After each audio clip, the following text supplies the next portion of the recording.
My father punched me in the face, then dragged me out of my brother's promotion party by my hair, while 46 guests watched and did nothing. My brother clapped and said I deserved it while my sister-in-law worried about her expensive rug. They thought they had finally broken me. They thought that by humiliating me in front of the church elders and their business partners, I would finally submit to their demands. But they did not know that as I lay bleeding on the concrete driveway, I was not crying for help. I was already dialing the one phone number that would end their entire charade. I made one call, and by the next morning, their bank accounts were frozen, their mansion was seized, and their lives were in ruins. I am Jasmine, 32 years old, and for my entire life I have been the scapegoat in a family obsessed with image. My father Otis is a pastor and the president of a non-profit organization that supposedly helps at-risk youth. To the public, he is a saint. To me, he is a monster who uses scripture to justify his greed. Before I tell you how I brought down their empire of lies, let me know in the comments where you are watching from. Please hit like and subscribe if you believe that toxic family members do not deserve your loyalty just because they share your DNA. The night that changed everything started at my parents' newly renovated estate in an affluent suburb of Atlanta. The driveway was filled with luxury cars, most of them leased, just like the lifestyle my family projected. Inside, the air smelled of expensive cologne and hypocrisy. Crystal chandeliers glittered overhead, casting a warm glow on the faces of the community's elite. Doctors, lawyers, and deacons were all there to celebrate my brother Terrence. Terrence is the golden child. He is 35, charming, handsome, and completely incompetent. He has never held a real job for more than 6 months yet. Tonight was his inauguration as the new chief financial officer of the family foundation. I stood in the corner of the grand ballroom, clutching my purse, trying to make myself invisible. I knew the truth behind the celebration. The foundation was bleeding money. The renovation of this house had been paid for with funds meant for scholarships. I work as a forensic auditor for a major firm. I find hidden money and expose financial crimes for a living. My family hates my job because they know I can see right through them. I had only come to the party because my mother Betty begged me to keep up appearances. She said it would look bad if the whole family was not there. I should have known it was a trap. Halfway through the night, my father signaled for me to follow him into his study. The room was lined with mahogany bookshelves filled with books he never read. Terence was already there, pouring himself a glass of aged scotch, looking smug in his tailored suit. My father closed the heavy oak door, locking out the sound of the jazz band and the laughter of the guests. Otis sat behind his massive desk and slid a document toward me. I did not even have to pick it up to know what it was. It was a loan guarantee for $2 million from a private lender. "Just sign it, Jasmine," my father said, his voice dropping the preaching tone he used in public. "We need a bridge loan to cover some overhead for the foundation. The bank is being difficult about my credit score, but yours is perfect." I picked up the paper and scanned the terms. The interest rate was predatory. But more importantly, the collateral listed was the foundation's community center, the one safe place for the kids in the neighborhood. "I am not signing this, Dad," I said, placing the paper back on the desk. "You are already over-leveraged. If you default on this, and they will take the community center. I will not be a part of it." Terrence laughed, swirling his drink. "Come on, Jasmine. Don't be so dramatic. I am the CFO now. I have big plans. We will pay it back in no time. Your plans usually involve gambling or buying cars you cannot afford." "Terrence," I shot back. "That was the wrong thing to say." The atmosphere in the room shifted instantly. My father stood up, his face darkening with a rage I knew too well. "You ungrateful little wretch," he hissed, coming around the desk. "We fed you, clothed you, and paid for that fancy education of yours. You owe us. You are nothing without this family. Sign the paper." I took a step back, my heart pounding against my ribs, but I stood my ground. "No. I will not help you commit fraud." The blow came out of nowhere. I didn't even see his hand move. His fist connected with my cheekbone with a sickening crack. The force of it knocked me off my heels. I stumbled backward, my legs tangling, and I crashed onto the hardwood floor. The room spun. A high-pitched ringing filled my ears. I tasted copper in my mouth. I touched my face and my fingers came away red. I looked up dazed, expecting to see regret on his face. Instead, I saw only contempt. Terence didn't even put down his drink. He looked at me with a sneer and said, "You had that coming, Jasmine, always acting like you are better than us." The commotion must have been loud because the study door opened.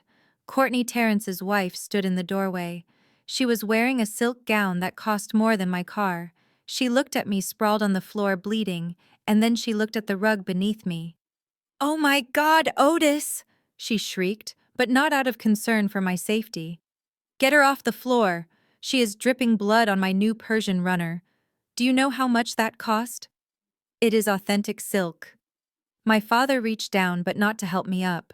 His thick fingers tangled into my natural hair, gripping the roots tight. A scream tore from my throat as he yanked me upward, not to my feet, but dragging me across the floor like a sack of garbage. I clawed at his hand, trying to relieve the pressure on my scalp, but he was too strong. He dragged me out of the study and into the main hallway. The music stopped. The conversation died. 46 pairs of eyes turned to watch. These were people I had known since childhood, people who claimed to be pillars of the community. My mother was standing near the buffet table. She saw her husband dragging her daughter by the hair, blood running down my chin. "Mom," I gasped, reaching a hand out toward her. She looked at me, her eyes wide with fear, but she didn't move. She didn't scream. She simply covered her mouth with a napkin and looked away, whispering, "Oh, Jasmine, why do you have to be so difficult? Why do you always provoke him?" The betrayal stung worse than the punch. My father dragged me past the stunned guests. I tried to dig my heels in, but my shoes slipped on the polished marble. My dress tore at the shoulder, exposing my skin. "Open the door!" "Terence," my father bellowed. My brother jogged ahead, opening the grand double front doors with a grin on his face.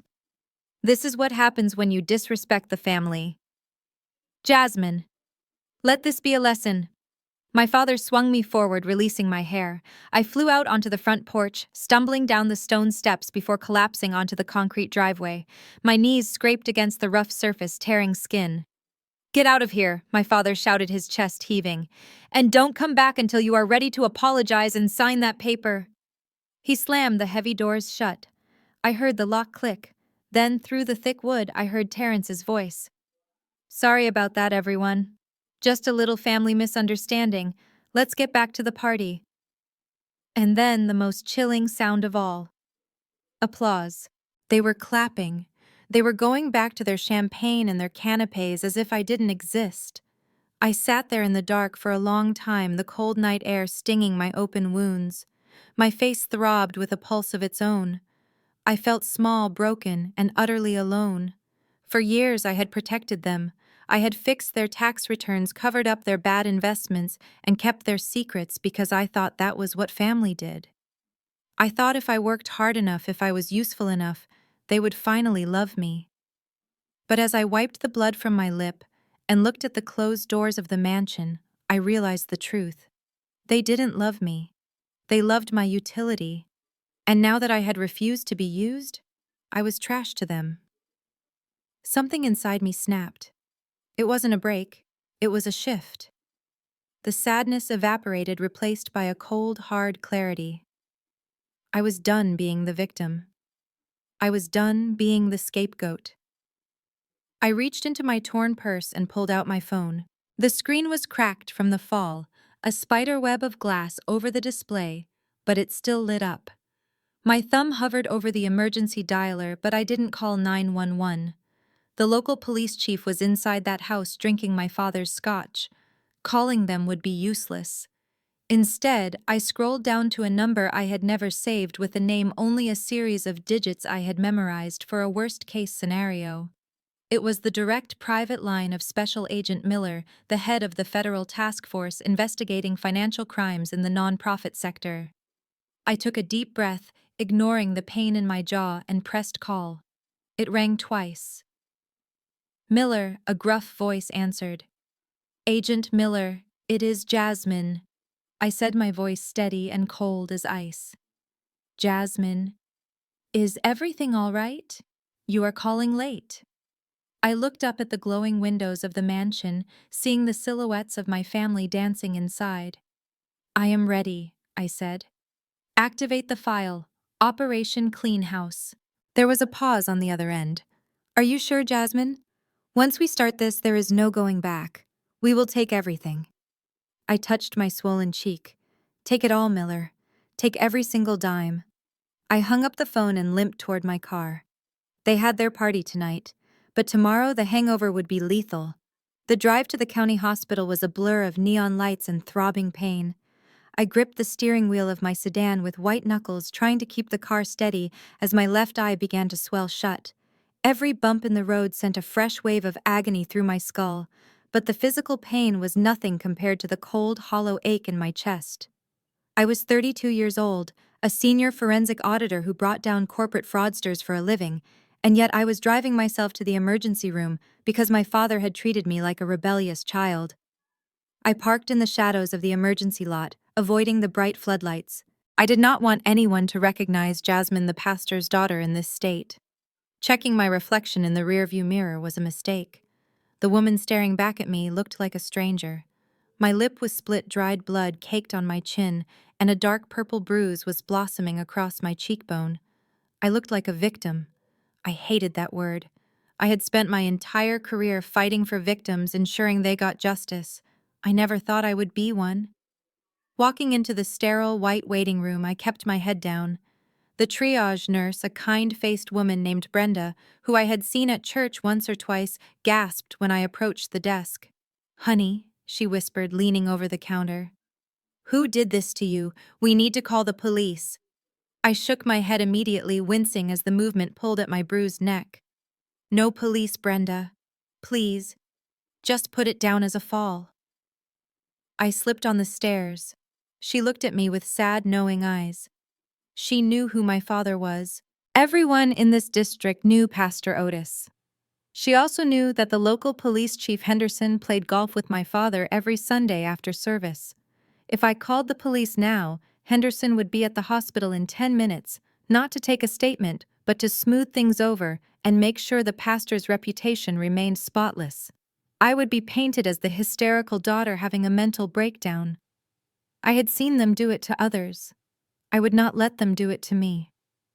As I lay on the stiff hospital bed behind a thin curtain, listening to the beeping of monitors and the distant wail of an ambulance, my mind drifted back. The doctor was stitching my lip, the needle pulling at my skin, but the sharp sting only triggered memories I had tried to suppress.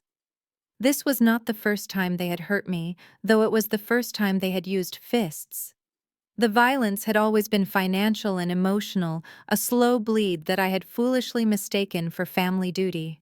I remembered the day I graduated with my master's degree in accounting. I stood on the stage searching the crowd for my parents. They were not there. They had gone to a ribbon-cutting ceremony for a barber shop Terrence had opened, a barber shop that went bankrupt 3 months later because Terrence spent the operating capital on a luxury vacation to Miami. I remembered the text my mother sent me that day. "Terrence needs our support right now, Jasmine. You are smart. You know you will be fine. We are proud of you, though." Proud. That word was a lie. They were only proud when I was useful. I remembered 3 years ago when my father said the church needed a new roof. He asked me for $50,000. I gave it to him, draining my savings because I wanted to be the good daughter. 2 weeks later, Courtney posted a picture of her new diamond tennis bracelet. The roof still leaked. When I asked about it, my father told me I lacked faith and that God provided in mysterious ways. I was the one who crunched the numbers. I knew God had nothing to do with their fraud. They called me a bean counter. They mocked my job, saying I was boring, that I lacked the charisma of the family. They did not realize that while they were busy being charismatic, I was busy learning how to trace every single penny they tried to hide. A vibration on the metal tray beside the bed snapped me back to the present. My phone. The screen was shattered, but the message was readable. It was from Terrence. I stared at the text, reading it 3 times to make sure the concussion was not making me hallucinate. It read, "You really upset Dad tonight. His hand is swollen from hitting you. You need to send $5,000 for his medical bill and for the distress you caused the family. Do not make us come find you." I let out a sound that was half laugh, half sob. The audacity was breathtaking. My brother, the man who had clapped while I was dragged across the floor, was demanding I pay for the pain in my father's hand. The hand that had disfigured my face. That text message was the final severing of the cord. The last thread of guilt, the last whisper of obligation, the last hope that they might one day love me, it all incinerated in that moment. I did not reply. I did not cry. My tears had dried up somewhere between the front porch and the hospital parking lot. I sat up, ignoring the dizziness. I grabbed my purse and pulled out the small encrypted flash drive I always kept on my keychain. It contained 3 years of forensic data. Bank statements, shell company registrations, tax evasion records, and the emails Terrence thought he had deleted. I had named the file Operation Clean House. I had hesitated to use it because despite everything they were my blood. But blood was just biology. Betrayal was a choice. I scrolled through my contacts until I found the number. Agent Miller. It was almost midnight. He answered on the second ring, his voice rough with sleep but instantly alert. "This is Miller. Agent Miller, it is Jasmine." There was a pause. The shift in his tone was palpable. He had been waiting for this call for 6 months. "Jasmine, are you safe?" I touched the bandage on my cheek. "No," I said, my voice steady and devoid of emotion. "I am not safe. And neither are they." "Do you want to proceed?" Miller asked. He sounded serious, almost warning me. "You know what happens once we pull this trigger. The assets get frozen immediately. The warrants go out in the morning.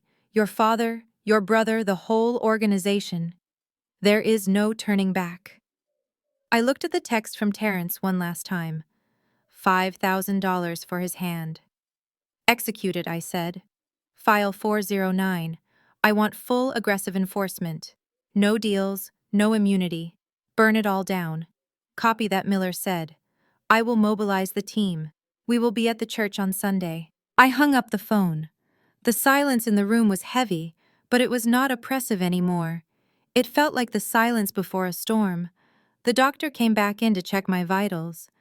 "You are good to go, Jasmine," he said gently, "but you need to rest. Do you have someone to call? Someone to drive you home?" I looked him in the eye. My left eye was completely swollen shut now, but my right eye was clear and sharp. "No," I said, sliding off the bed and standing on my own 2 feet. "I do not have anyone. But I do not need anyone." I walked out of the emergency room into the cool night air. My face was throbbing, my body was aching, and my heart was broken. But as I walked to my car, I felt a strange sensation rising in my chest. It wasn't fear, it was power. They thought they had broken the bean counter. They had no idea they had just unleashed the auditor. And the audit was due on Sunday. The morning sun filtered through the blinds of my apartment, hitting my face like a physical blow. I groaned as I tried to sit up, my entire body stiff and aching from the previous night. I walked to the bathroom mirror and inspected the damage. The swelling had gone down slightly thanks to the ice packs, but the bruising had bloomed into a violent shade of purple and black that covered the entire left side of my face. My lip was still swollen, the stitches pulling tight every time I tried to open my mouth. I looked like I had gone 12 rounds in a boxing ring, not attended a family party. I limped to the kitchen to make coffee, needing the caffeine to clear the fog in my brain.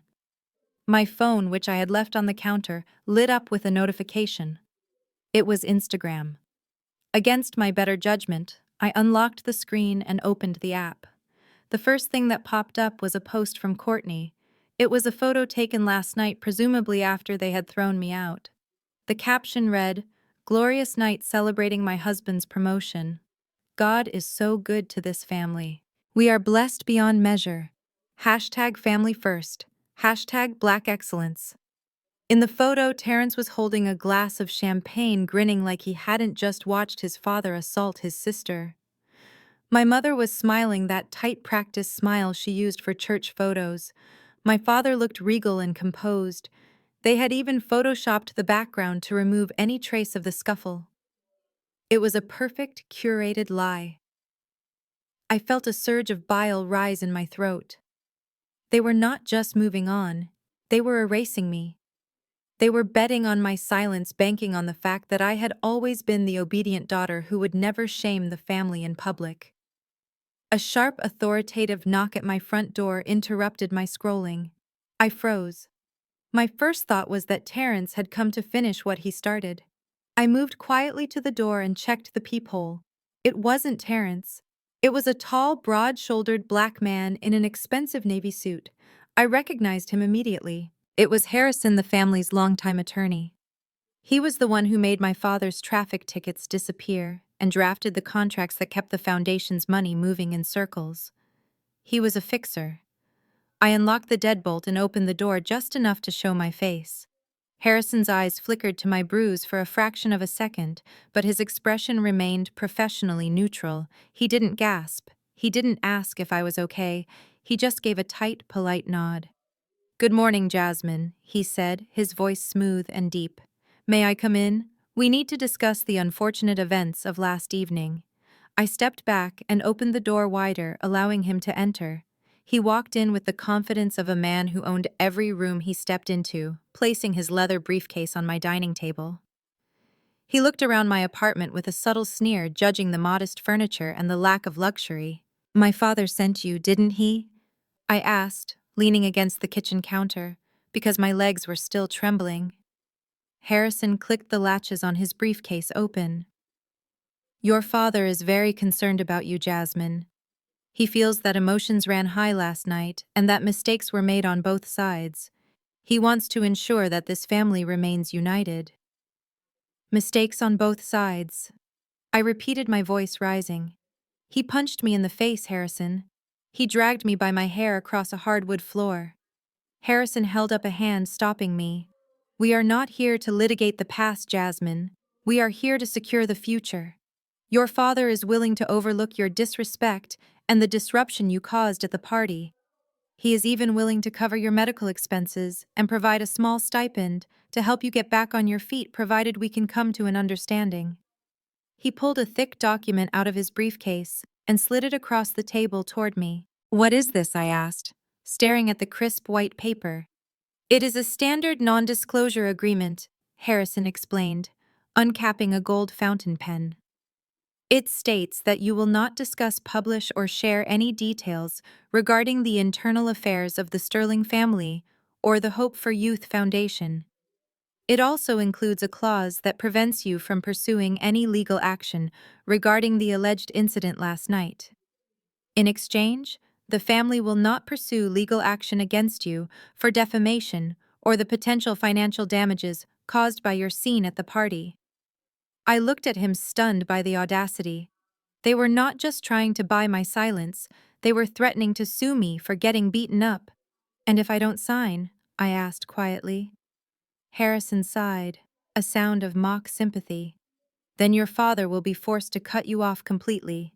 You will be removed from the family trust, though we both know there isn't much in there for you anyway. More importantly, the family will have to release a statement clarifying that you have been struggling with mental health issues and instability.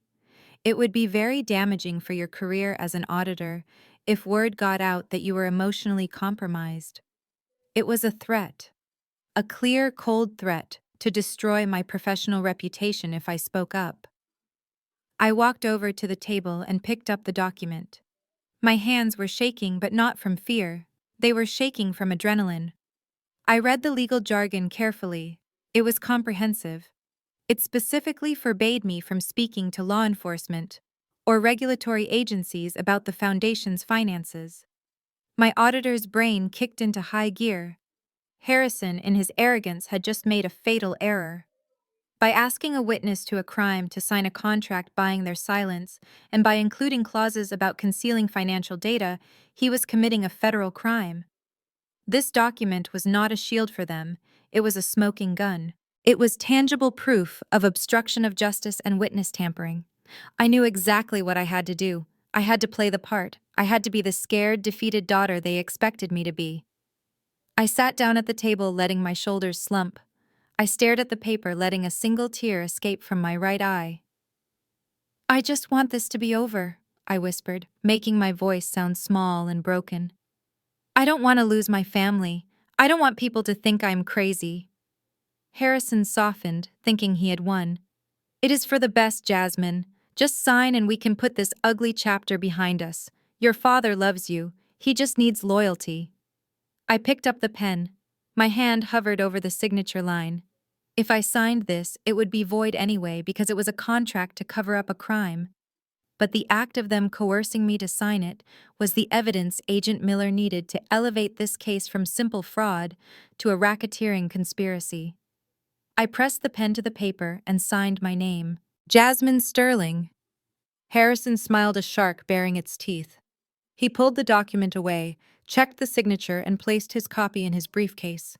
He left a duplicate copy on the table for me. "You made the right choice, Jasmine," he said, snapping the briefcase shut. "I will let your father know you are being cooperative. Get some rest. You look terrible." He walked out of my apartment without looking back. I listened to his heavy footsteps retreating down the hallway. I waited until I heard the elevator ding and the doors slide shut. The moment he was gone, my posture straightened. The tears stopped instantly. I walked to the door and locked it, throwing the deadbolt with a loud clack. I went back to the table and picked up my copy of the NDA.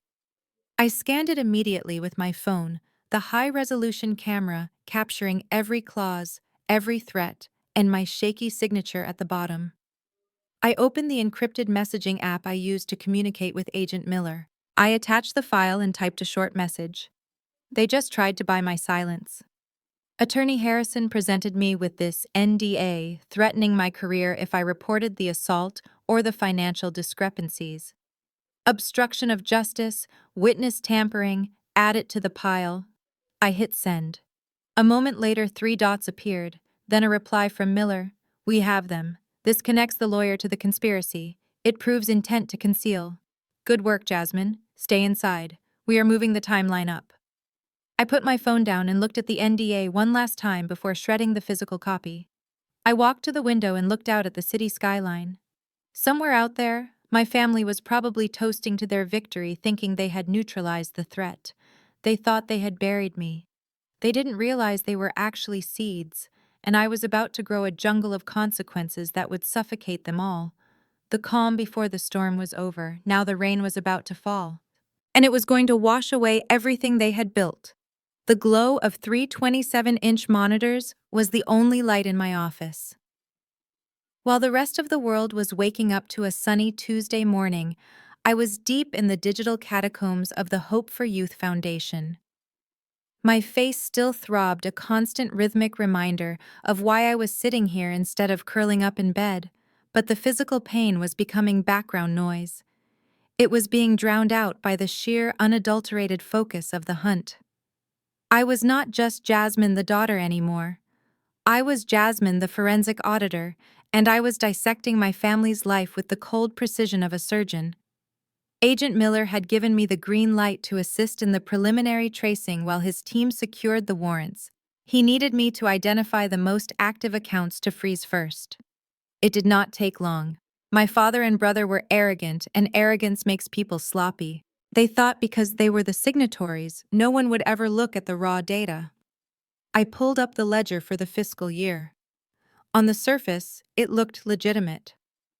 There were categories for community outreach scholarship funds and building maintenance. But when I drilled down into the vendor payments, the ROT was everywhere. I found a recurring monthly payment of $4,000 to a company called Elite Transport Services. A quick cross-reference with the State Business Registry showed that Elite Transport Services was registered to a P.O. box in a strip mall, and its sole officer was Terrence. There were no transport services. He was paying himself a salary on top of his salary to lease his own luxury car back to the nonprofit. Then I found the credit card statements. This was where the greed was most visceral. I saw a charge for $12,000 at a boutique in Buckhead. In the accounting software, it was labeled as textbook supplies for the after-school program. I clicked on the scanned receipt image. It wasn't textbooks, it was a vintage Hermes Birkin bag.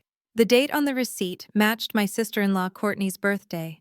I saw charges for the Wynn Hotel in Las Vegas totaling $15,000 over a weekend, labeled as Youth Leadership Conference. A quick Google search confirmed there were no leadership conferences in Vegas that weekend, but there was a heavyweight boxing match. They were not just skimming off the top. They were shoveling money out of the foundation as fast as donors could shovel it in. They were stealing from the very children they claimed to protect using the faces of poor black kids on brochures to fund their high-fashion lifestyle. I felt a cold rage settle in my stomach. I opened the terminal that connected directly to the Financial Crimes Enforcement Network. Because the investigation was now officially flagged as potential money laundering and tax fraud, we had the authority to initiate an immediate administrative freeze on personal assets linked to the suspect entities. I typed in Terrence's social security number, then Courtney's, then my father's. The system prompted me for confirmation. Initiate Level 1 Asset Freeze. Reason suspected misappropriation of charitable funds. My finger hovered over the Enter key. I thought about the text message demanding $5,000 for my father's bruised hand. I thought about Courtney worrying about her rug while I bled. I pressed Enter. The screen flashed green. Command accepted. Notification sent to banking institutions. I leaned back in my chair and took a sip of cold coffee. It was done. The digital guillotine had dropped. Now I just had to wait for the head to roll. Across town at exactly 12:30 in the afternoon, Terrence and Courtney were walking into Le Jardin, one of the most pretentious French restaurants in the city. I knew they were there because Courtney had checked in on Facebook, captioning the post as a power lunch with the Andersons. The Andersons were a wealthy white couple who sat on the board of several major charities. Terrence and Courtney were desperate to impress them, desperate to be welcomed into their inner circle of old money. I could picture the scene perfectly. They would be seated at a prime table near the window. Courtney would be wearing the Hermes bag she had bought with stolen money, flashing it every chance she got. Terrence would be ordering the most expensive bottle of wine on the menu, not because he liked the taste, but because he liked the price tag. They would spend 2 hours talking about their philanthropic vision, about how heavy the burden of leadership was, about how blessed they were to be vessels of God's work. The Andersons would nod politely, charmed by the charismatic young black couple who seemed to bridge the gap between the streets and the boardroom. The bill would arrive on a small silver tray. The total would likely be over $400. Terrence, eager to assert his dominance, would snatch the check before Mr. Anderson could reach for it. "No, no, Bob, I insist," he would say.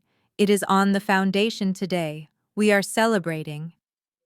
He would pull out his sleek, heavy black Amex card, the card that made a satisfying clatter when it hit the tray. The waiter would take it with a bow and walk away. This was the moment. I watched the clock on my computer screen tick. In the restaurant, the waiter would be sliding the card into the chip reader. He would wait a second. Then the machine would beep. A harsh electronic rejection. Do not honor. The waiter would frown, wipe the chip on his apron, and try again. Do not honor. Contact bank. I closed my eyes and let myself imagine the waiter walking back to the table. The walk of shame. I pictured the waiter leaning down, whispering discreetly, so as not to embarrass the guests. "I am sorry, sir." The card was declined. Terrence would laugh, a loud, boisterous sound meant to cover his insecurity. "That is impossible. There is no limit on that card. Run it again." "I already did, sir, twice. It says, do not honor. Do you have another form of payment?" The table would go quiet. Courtney's smile would falter. The Andersons would exchange a quick, awkward glance, pretending to look at the artwork on the walls. Terrence would feel the heat rising in his neck. Here, try this one. He would pull out his Visa. Declined. Try the debit card. Declined. By now, the silence at the table would be deafening. The Andersons would be shifting in their seats, realizing that this power couple was powerless. Courtney, do you have your card? Terrence would ask, his voice tight with panic. Courtney would dig through her stolen handbag, producing her gold card. The waiter would take it. Declined. In my office, I refreshed the banking log. I saw the attempts appearing in real time. Transaction denied. Transaction denied. Transaction denied. Back at the restaurant, the humiliation would be complete. Terrence would be sweating now, his tailored suit feeling suddenly too tight. He would stand up, knocking his chair back. Excuse me, I need to make a call. The bank must be having a system error. This is ridiculous. Do you know who I am? He would storm out to the lobby, leaving Courtney alone to face the pitying stares of the Andersons. He would dial the concierge number for the bank, ready to scream at some low-level customer service representative. I imagined him pacing the lobby, shouting into his phone, "Why is my card not working? I have a credit limit of $50,000. And then the voice on the other end of the line would deliver the news that would turn his anger into ice-cold fear. Mr. Sterling, I am looking at your account now. I cannot unblock these cards. Your accounts have been frozen by a federal mandate. You have been flagged by the IRS Criminal Investigation Division. You need to contact a federal attorney. The phone would probably slip from his hand. Federal. That was the word that broke men like Terrence. They could handle debt collectors. They could handle civil lawsuits. But federal meant prison. Federal meant the end. He would look back into the dining room where his wife was currently trying to explain to their wealthy friends why they could not pay for a salad. He would realize that the facade he had spent his whole life building was made of glass, and someone had just thrown a brick through it. I opened a new window on my computer and typed an email to Agent Miller. Subject: Initial freeze active. Body: the subjects have just attempted to access funds and were denied. Panic will set in within the hour. They will start making mistakes. They will start calling each other. Be ready to record. I hit send. I sat there for a moment in the quiet of my office. I should have felt guilty. That was my brother. That was his wife. But then I touched my cheek again. I remembered the applause. I remembered the way they looked at me like I was garbage. And I felt nothing but a deep, satisfying sense of balance. The scales were finally tipping. My phone buzzed. It was a text from my mother. "Jasmine, are you okay? We haven't heard from you. Terrence is having some trouble with the bank accounts. He thinks it's a glitch, but he is very upset. Do you know anything about this? You work in finance." I looked at the message. The manipulation never stopped. Even now, she was trying to use me to fix their mess. I deleted the thread without replying. The financial war had begun, and I had just won the first battle without even leaving my chair.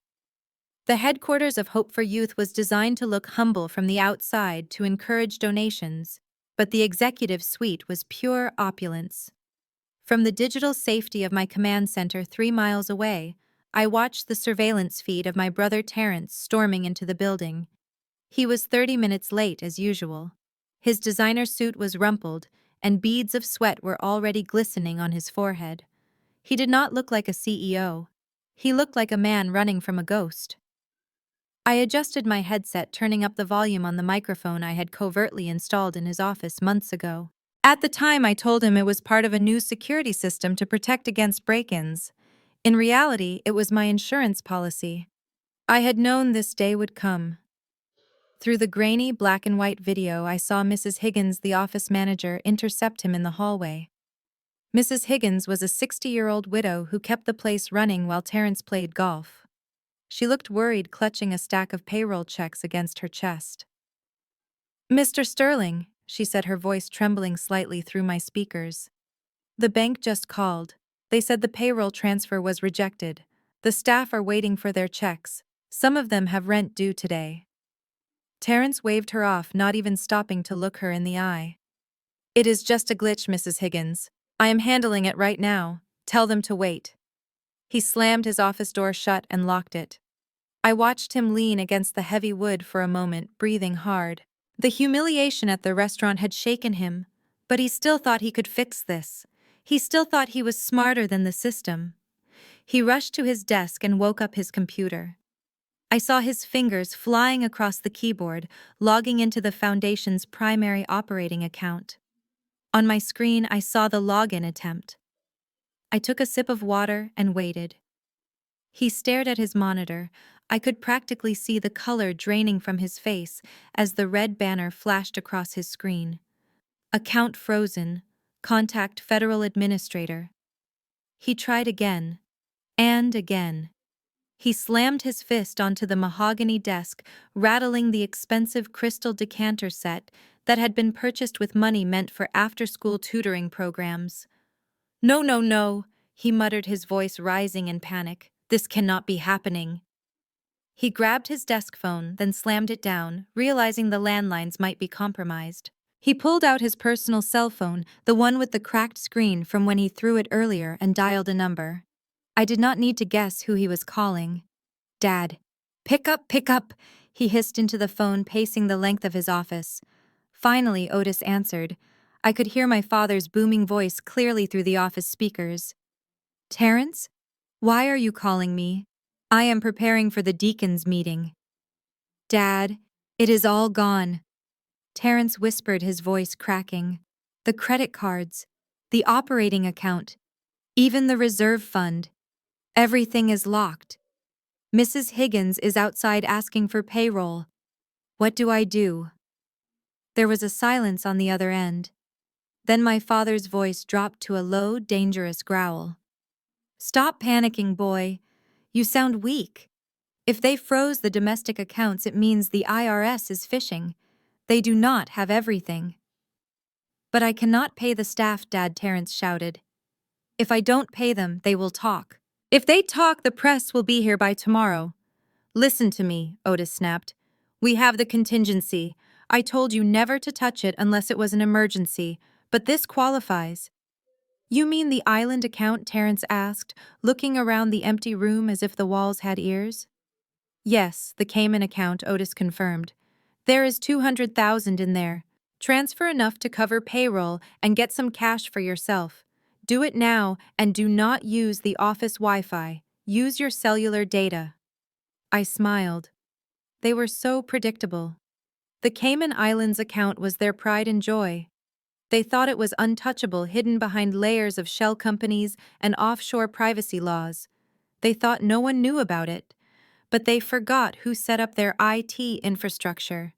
They forgot that the daughter they called a bean counter was the one who scrutinized every wire transfer for the last 5 years. I had tracked the initial funding for that account 3 years ago. It came from a kickback scheme involving a construction company that was supposed to build a new gymnasium for the youth center. The gym was never built, but the money disappeared into the Caribbean. I opened a secure chat window with Agent Miller. Subject: Cayman access attempt imminent. Message: they are activating the contingency fund. Account number ending in 5590. Bank of Grand Cayman. The authorization code will be Proverbs. I hit send. Miller replied instantly. We are ready. Let him try. I watched Terrence sit back down at his desk. He disconnected his phone from the Wi-Fi and opened a browser on his mobile data just like Daddy instructed. He looked relieved, almost smug. He thought he had found the loophole. He thought he was about to outsmart the feds. He typed in the web address. He entered the username. He typed in the password. I leaned closer to my monitor. This was the moment of truth. Terrence tapped the screen to submit. I counted down in my head. 3, 2, 1. Terrence's face went blank. He tapped the screen again. Then he started shaking his phone as if the device was the problem. What he screamed. He put the phone to his ear and called Otis back immediately. Dad, it is not working. What do you mean it is not working? Otis barked. It says access denied, account suspended, pending international investigation. Dad, it says Interpol. The silence that followed was heavy and terrified. Interpol.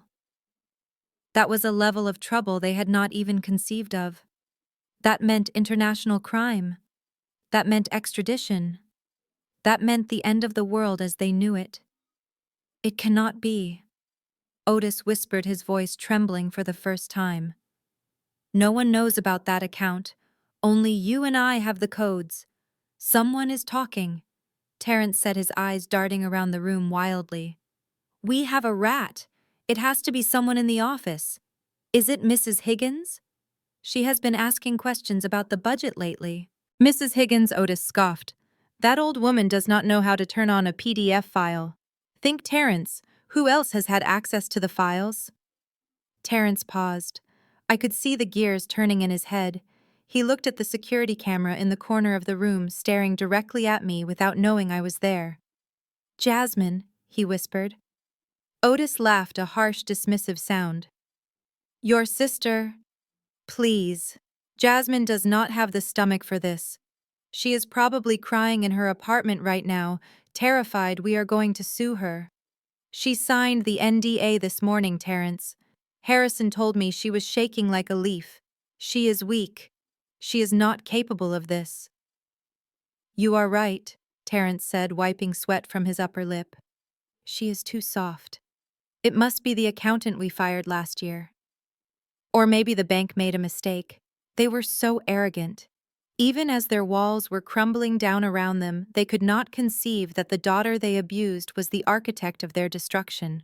They were so blinded by their own misogyny and narcissism that they couldn't see the predator sitting right in front of them. Listen to me, Otis ordered. Leave the office. Do not talk to Mrs. Higgins. Do not talk to anyone. Go out the back door. Come to my house. We need to shred the physical files. If they have the accounts, they will come for the paper trail next. I am leaving now, Terrence said. He grabbed his briefcase and began shoving papers from his desk into it haphazardly. He stood up, looking at his expensive office one last time. He grabbed a framed photo of himself shaking hands with the mayor and threw it into the trash can. Then, in a fit of impotent rage, he took his cell phone and smashed it against the corner of the desk. The screen shattered, sending shards of glass flying onto the carpet. Damn it, he screamed, kicking the heavy oak desk. He stormed out of the office, leaving the door wide open. I switched camera feeds following him as he ran down the back hallway, avoiding the reception area where the employees were still waiting. He pushed through the emergency exit, setting off a silent alarm that only I could see, and sprinted toward his car. I sat back in my chair, a cold smile playing on my lips. Go ahead, run to Dad, I whispered to the empty room. Run home to the mansion. That is exactly where we want you. I picked up my phone and sent another message to Miller. Target is on the move. He is heading to the primary residence to destroy evidence. He has physical files in his possession. Otis has instructed him to shred documents. You have probable cause for immediate entry. Miller replied with a single emoji. A thumbs up. I closed the laptop. My work here was done for now. The rat was not Mrs. Higgins. The rat was not the fired accountant. The rat was the woman they beat and discarded. I stood up and walked to the kitchen to make a sandwich. I was suddenly starving. Destruction. It turned out worked up quite an appetite. They thought I was weak. They thought I was soft. But they were about to learn a very hard lesson. Soft things, when compressed under enough pressure, turn into diamonds. And diamonds are the hardest substance on earth. They were about to cut themselves on my edges. I had just finished my sandwich when the notification popped up on my phone. Motion detected at front door. I did not need to guess who it was. The timeline was proceeding exactly as Agent Miller had predicted. First came the denial, then the panic, and now the misplaced rage. I walked over to the wall-mounted monitor that displayed the feed from my doorbell camera. Courtney was standing in my hallway. She looked like a woman on the verge of a nervous breakdown, but a very expensive one. Her blonde hair was slightly disheveled, and she was banging on my door with the heel of her hand. She was still wearing the outfit from the lunch she had just been humiliated at, though her designer jacket was now hanging loosely off one shoulder. "Open this door, Jasmine," she screamed, pounding the wood with a rhythmic, frantic intensity. I know you are in there. You think you are so smart with your little computer tricks? Undo whatever you did to my cards right now. I stood in the silence of my living room, sipping my water, watching her unravel. It was fascinating to watch the mask slip. For years, Courtney had played the role of the sweet, charitable sister-in-law. She was the one who always asked if I was okay in a tone that suggested I was mentally unstable. She was the one who would touch my hair without asking and make comments about how exotic I looked. Now the veneer of politeness was gone, revealing the ugly entitlement underneath. She kicked the door, leaving a scuff mark from her designer heel. I knew you would do something like this, she shrieked, her voice echoing in the quiet hallway of my apartment building. You have always been jealous of me. You are jealous that I married your brother. You are jealous that I have the life you could never have. It is so pathetic, Jasmine. Just because you are miserable and alone does not mean you get to drag us down into the gutter with you. I leaned closer to the screen. There it was. The microaggression she had been suppressing for years. The assumption that my life, my black excellence, my independence was somehow lesser than her status as a wife living off stolen money. She viewed my apartment, my career, and my solitude as the gutter simply because it did not look like her manicured, fraudulent reality. I pressed the talk button on the intercom system. My voice came out clear and calm through the small speaker outside, cutting through her hysteria. Go home, Courtney, I said. You are embarrassing yourself. She jumped back, startled by the voice, but then she leaned into the camera, her face distorted by the fish eye lens. Her eyes were wild, manic. Embarrassing myself, she laughed, a high-pitched, incredulous sound. You are the one who should be embarrassed, hiding in here like a coward. You think you can ruin my lunch? You think you can freeze my money? That is my money, Jasmine. My husband earned that money. You are just a bitter little girl who cannot stand seeing us shine. She was so loud that I saw the door across the hall crack open. Mrs. Gable, my elderly neighbor who spent most of her time knitting and watching true crime documentaries, peeked her head out. She looked at Courtney, then at the camera, and pulled her door open wider. Then I saw the young couple from apartment 4B step out into the hallway. Courtney did not notice them. She was too focused on the camera lens, spitting her venom at me. You are a thief, Jasmine, she yelled. You stole my access. I am going to call the police. I am going to tell them you hacked my accounts. I will have you arrested for cyberstalking. I pressed the talk button again. The police are already involved, Courtney, I replied, keeping my voice level. But if I were you, I would be more worried about the FBI. Why don't you go home and ask Terrence where the down payment for that Range Rover parked downstairs really came from? Ask him about the Youth Scholarship Fund. Ask him about the Cayman Islands. She froze. Her mouth hung open for a second, the color draining from her face. The mention of the Range Rover hit a nerve. She loved that car. She built her entire personality around that car. And deep down in the place where she kept her darkest secrets, she knew they couldn't afford it on a non-profit salary. What did you say? She whispered, looking around as if the walls were listening. I continued, relentless. Ask him about the shell companies, Courtney. Or better yet, ask yourself why you signed the incorporation papers for Elite Transport Services. You are the registered agent, aren't you? That makes you liable. Her eyes went wide. She stepped back from the door, her hands trembling. You are lying, she stammered, but the conviction was gone from her voice. You are trying to scare me. I am not trying to scare you, I said. I am trying to warn you. You are making a scene in a federal investigation, and you have an audience. Courtney spun around. For the first time, she noticed the hallway was not empty. Mrs. Gable was standing there with her phone raised, recording everything. The couple from 4B were also filming, whispering to each other. Courtney looked at them, then down at herself. She realized what she looked like. A privileged, hysterical woman screaming at a closed door in a building she had just called a gutter. Stop filming me! She shouted at Mrs. Gable, lunging toward her. You do not have permission to film me, Mrs. Gable didn't flinch. She just held the phone steadier. Honey, you are in a public hallway screaming your head off. You gave everyone permission the minute you started banging on that door. Courtney let out a frustrated scream, stomping her foot like a toddler. She looked back at my door, her eyes filled with hate. "This isn't over, Jasmine," she yelled, pointing a manicured finger at the camera. "You will hear from my lawyer. I will sue you for defamation. I will take everything you have." She turned and ran down the hallway, her heels clacking loudly against the tile. I watched on the monitor as she pushed past the neighbors, covering her face with her hand, fleeing the scene of her own destruction. I waited until I heard the heavy fire door at the end of the hall slam shut. Then I watched Mrs. Gable walk over to my door and ring the bell properly. I opened the door. Mrs. Gable looked at me, her eyes twinkling with excitement. "I got it all, sugar," she said, waving her phone. "The threats, the racism, the admission that she thinks the money is hers. Do you want me to send it to you? Or should I just post it on the neighborhood watch page?" I smiled, a genuine smile this time. "Send it to me, Mrs. Gable. It is evidence, but feel free to post it too. I think the community deserves to know who their local celebrities really are."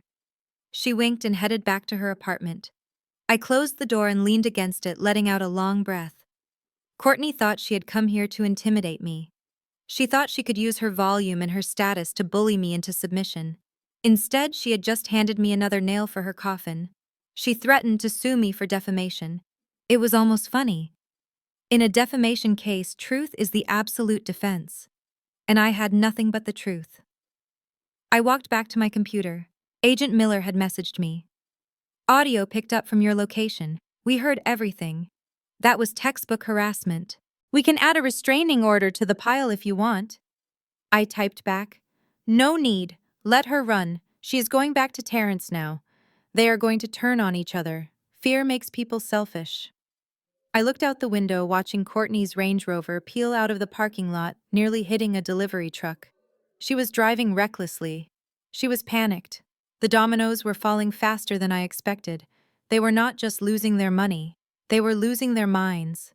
And the best part was, I didn't have to lift a finger. I just had to lock my door and let them destroy themselves. Sunday morning at the Greater Hope Tabernacle was not just a religious service, it was a theatrical production starring my father. The sanctuary was packed to capacity, filled with 1,200 souls seeking salvation, unaware they were financing a criminal enterprise. Sunlight streamed through the stained glass windows, casting multicolored beams onto the polished oak pews and the velvet-lined collection plates. The air was thick with the scent of expensive perfume and old hymnals. I was not sitting in my usual spot in the third row.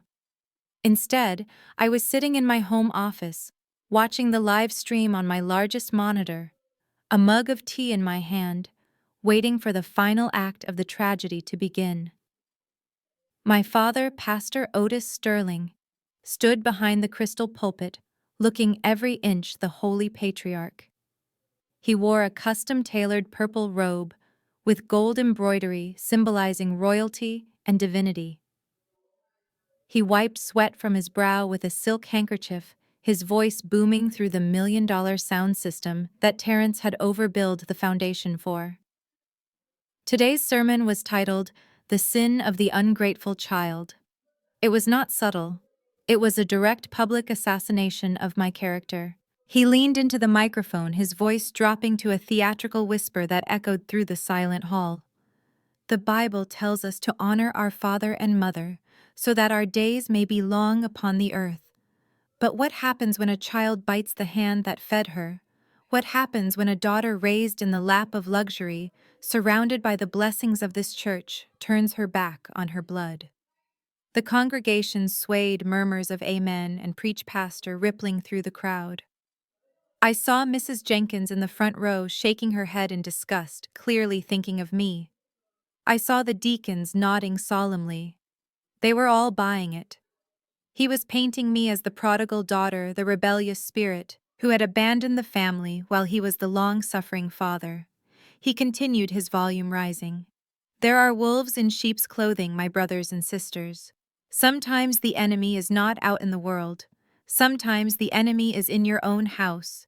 We have a child who has chosen to attack this ministry, to attack her own brother, to withhold the blessings God intended for this house because of her own greed and jealousy. The camera panned to my mother Betty. She was sitting in the First Lady's box, wearing a wide-brimmed hat, dabbing at her eyes with a tissue. She looked the part of the grieving mother perfectly. It made my stomach turn. She wasn't crying for me. She was crying because she knew the bank accounts were frozen and she was terrified of what was coming. Otis raised his hands to the heavens. But we shall not be moved. No weapon formed against us shall prosper. Not even the lies of an ungrateful daughter can stop the work of the Lord. The organist hit a dramatic chord. The choir stood up swaying in their blue robes. The energy in the room was electric. He had them in the palm of his hand. He was using their faith to shield his crimes, using God's name to justify his fraud. I glanced at the second monitor on my desk. It showed the GPS tracking of Agent Miller's unit. The blue dot had just turned onto the main street leading to the church. Right on time, I whispered. On the main screen, Otis was reaching his crescendo. He was wiping sweat, pacing the stage, shouting about loyalty and divine retribution. And I say to you today, if you have a rebellious spirit in your home, cast it out. Do not let the poison spread. We must purge the... He stopped mid-sentence. A low, rumbling boom echoed from the back of the sanctuary, louder than the organ. The heavy double doors at the main entrance, usually closed during the sermon, had been thrown open with such force that they slammed against the walls. The entire congregation turned around. The camera operator, caught off guard, swung the lens toward the back of the room. The silhouette of 20 figures stood in the doorway. They were not ushers. They were not latecomers. They were clad in navy blue tactical gear, wearing Kevlar vests with bright yellow letters across their chests. FBI. The organist stopped playing. The choir stopped swaying. A pin-drop silence fell over the room, heavy and suffocating. Agent Miller stepped forward. He was not wearing a robe. He was wearing a windbreaker and a badge that caught the light. He did not need a microphone. His voice was trained to command authority. Otis Sterling. He shouted, his voice cutting through the sanctuary air. Step away from the pulpit. My father froze. For a second he looked like he didn't understand the language. He blinked, looking out at the sea of confused faces. Then his ego kicked in. He gripped the sides of the crystal pulpit, his knuckles turning white. How dare you, Otis bellowed, trying to summon the thunder of God. This is a house of worship. You have no authority here. Disrespecting the sanctuary of the Lord is a sin. Miller did not blink. He began walking down the center aisle, his heavy boots thudding against the carpet runner. Behind him, the team of agents fanned out, securing the exits. This is a crime scene, Mr. Sterling, Miller replied, closing the distance. And I have a federal warrant for your arrest. A collective gasp went up from the 1,200 people in the room. It was a sound of pure, unadulterated shock. My father's face turned from a holy purple to a sickly shade of gray. He looked at the deacons silently, commanding them to intervene, but the deacons were shrinking back into their pews, terrified of the federal agents. What is the meaning of this? Otis stammered, his voice losing its power with every step Miller took. Miller reached the steps of the stage. He climbed them slowly, deliberately. He stood face to face with my father. The contrast was striking. The man of gold and silk versus the man of law and steel. Otis Sterling Miller said loud enough for the first 10 rows to hear clearly. You are under arrest for wire fraud, money laundering, tax evasion, and conspiracy to commit racketeering under the RICO Act. Lies, Otis shouted, turning to the crowd. These are lies from the enemy. They are trying to silence the church. They are persecuting me because of my faith. Miller didn't argue. He didn't debate theology. He simply reached for his belt and pulled out a pair of handcuffs. The metallic click as he unlocked them echoed through the silent church. Turn around and place your hands behind your back, Miller ordered. My father looked at the crowd one last time. He looked for support. He looked for an uprising, but all he saw were phones. Hundreds of smartphones were held up in the air recording his downfall. The same people who were shouting amen a minute ago were now documenting his disgrace. "I am a man of God," Otis screamed, his voice cracking. "Do not touch me." Miller spun him around with practiced efficiency. He pulled my father's arms behind his back, the purple robe bunching up awkwardly. Click, click. The sound of the handcuffs locking was the sweetest sound I had ever heard. It was better than any hymn. It was the sound of justice. Miller marched my father across the stage. The illusion of the untouchable patriarch shattered instantly. He was just a small, angry man in a costume being led away by the consequences of his own actions. As they walked him down the aisle, passing the very people he had stolen from, the silence broke. "Is it true?" someone shouted from the balcony. "Where is the scholarship money?" Pastor, another voice yelled. My mother Betty was still sitting in her box. As Miller led Otis past her, she stood up, her hands trembling. "Otis," she whispered. "Otis, what do I do?" My father looked at her, his eyes filled with venom. "Call the lawyer, you stupid woman. Do not just stand there." The agents flanked her then. "Mrs. Sterling," another agent said, stepping into her personal space. "We have a warrant for your assets as well. We need you to step outside. The residence is being secured." I watched my mother collapse back onto the bench, burying her face in her hands. The image of the perfect Holy Family had dissolved into a scene of chaos and shame. The live stream feed began to shake as the camera operator realized he should probably stop filming, but he didn't cut the feed. He zoomed in on the empty pulpit. The crystal podium stood alone, bathed in the spotlight, a symbol of the authority that had been abused for decades. I took a sip of my tea. It was still warm. In the chat section of the live stream, the comments were flying by so fast I couldn't read them all. Karma. I knew something was wrong with those finances. Justice for Jasmine. I paused at that last one. Someone knew. Someone had connected the dots.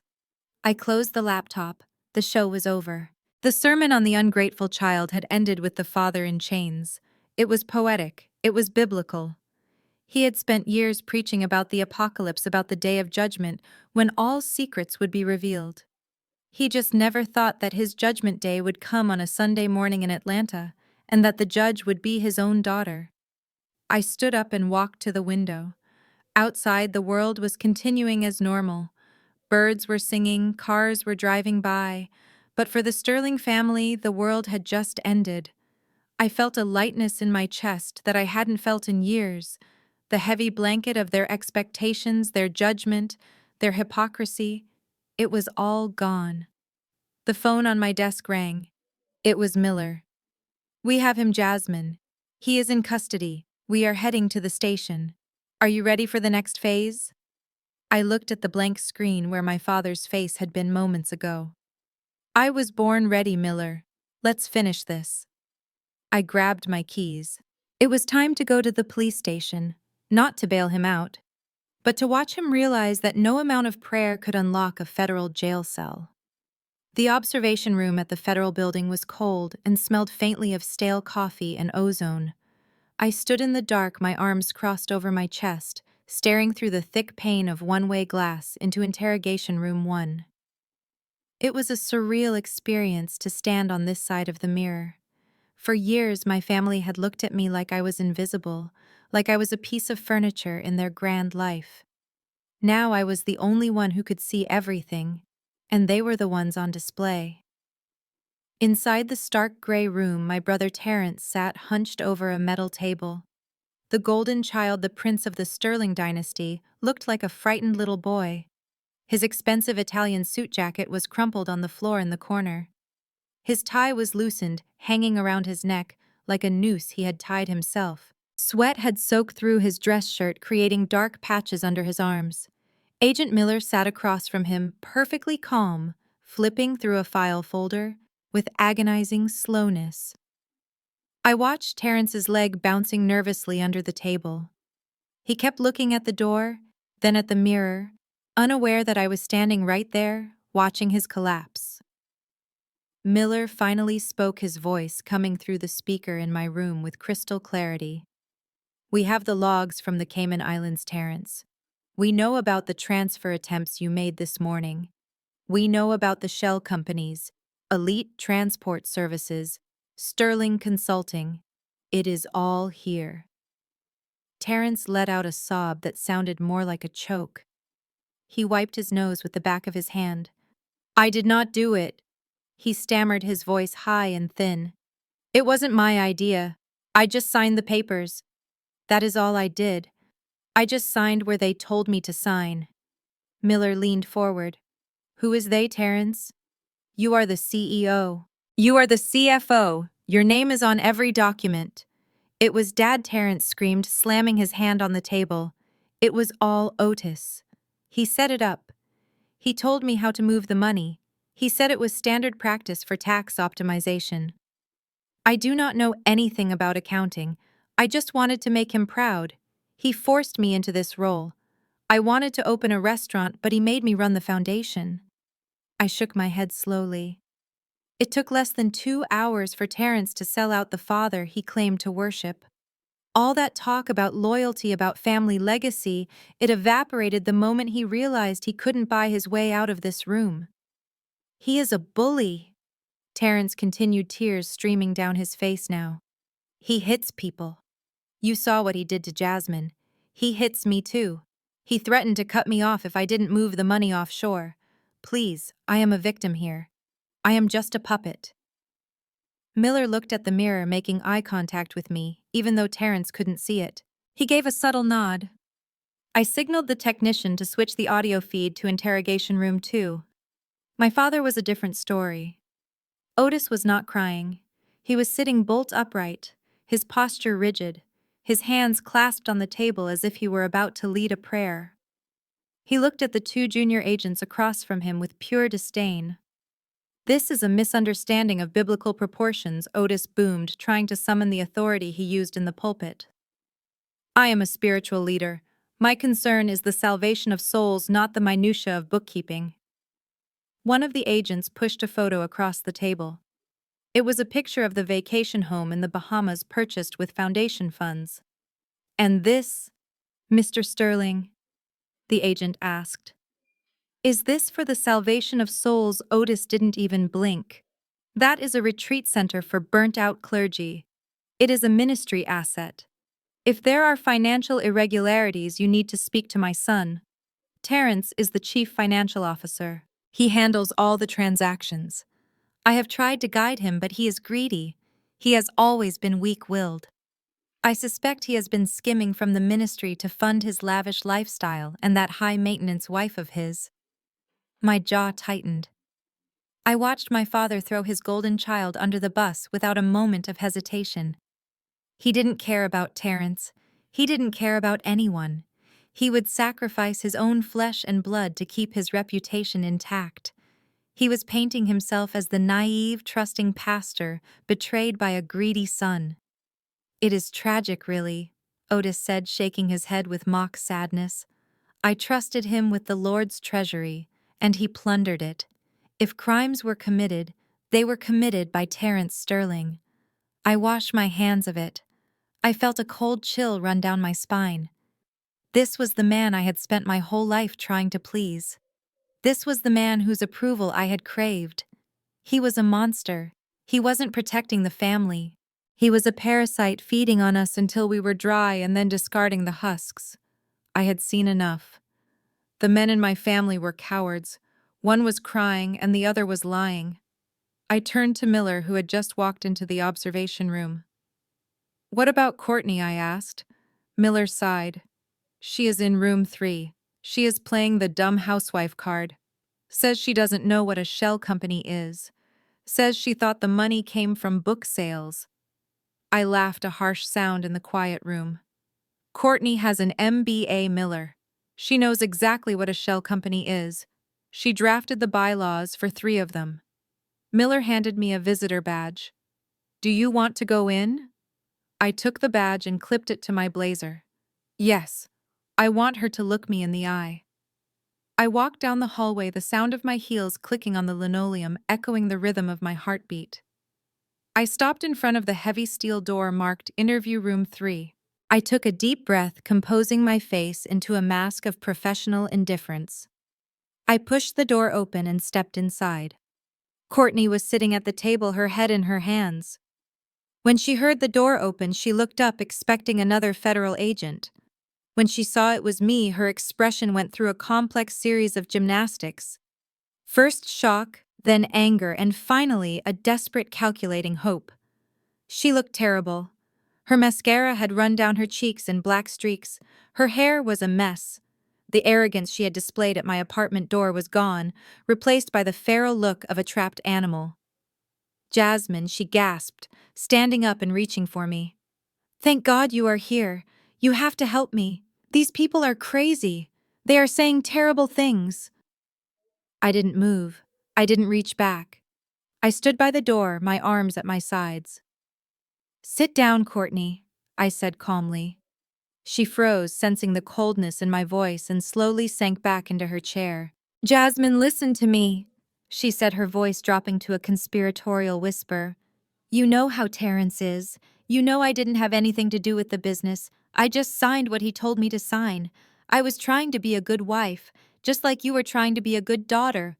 We are victims of these men, Jasmine. Us girls need to stick together." I stared at her, marveling at her ability to pivot. An hour ago, I was a jealous, bitter gutter rat. Now I was her sister, her ally against the patriarchy. "You signed the incorporation papers for Elite Transport Courtney," I said. "I saw your signature. I saw the notary stamp. You are the registered agent." She waved her hand dismissively. "That was just paperwork. Terrence said it was for tax purposes." I didn't know he was stealing. "Jasmine, you have to talk to them. You are an auditor. You can explain that I didn't understand what I was signing. You can tell them I am innocent." She looked at me with wide, pleading eyes, the same eyes that had looked at me with disgust when I was bleeding on her rug. "You stood on the stairs, Courtney," I said softly. "You watched my father drag me by my hair, and you worried about your rug." Courtney flinched. That was shock. I was in shock. I didn't mean it. "I love you, Jasmine. You are my sister. We are family. Family helps each other." She reached across the table and grabbed my hand. Her skin was cold and clammy. "Please," she begged. "I cannot go to prison. I cannot wear those orange jumpsuits. I have a reputation.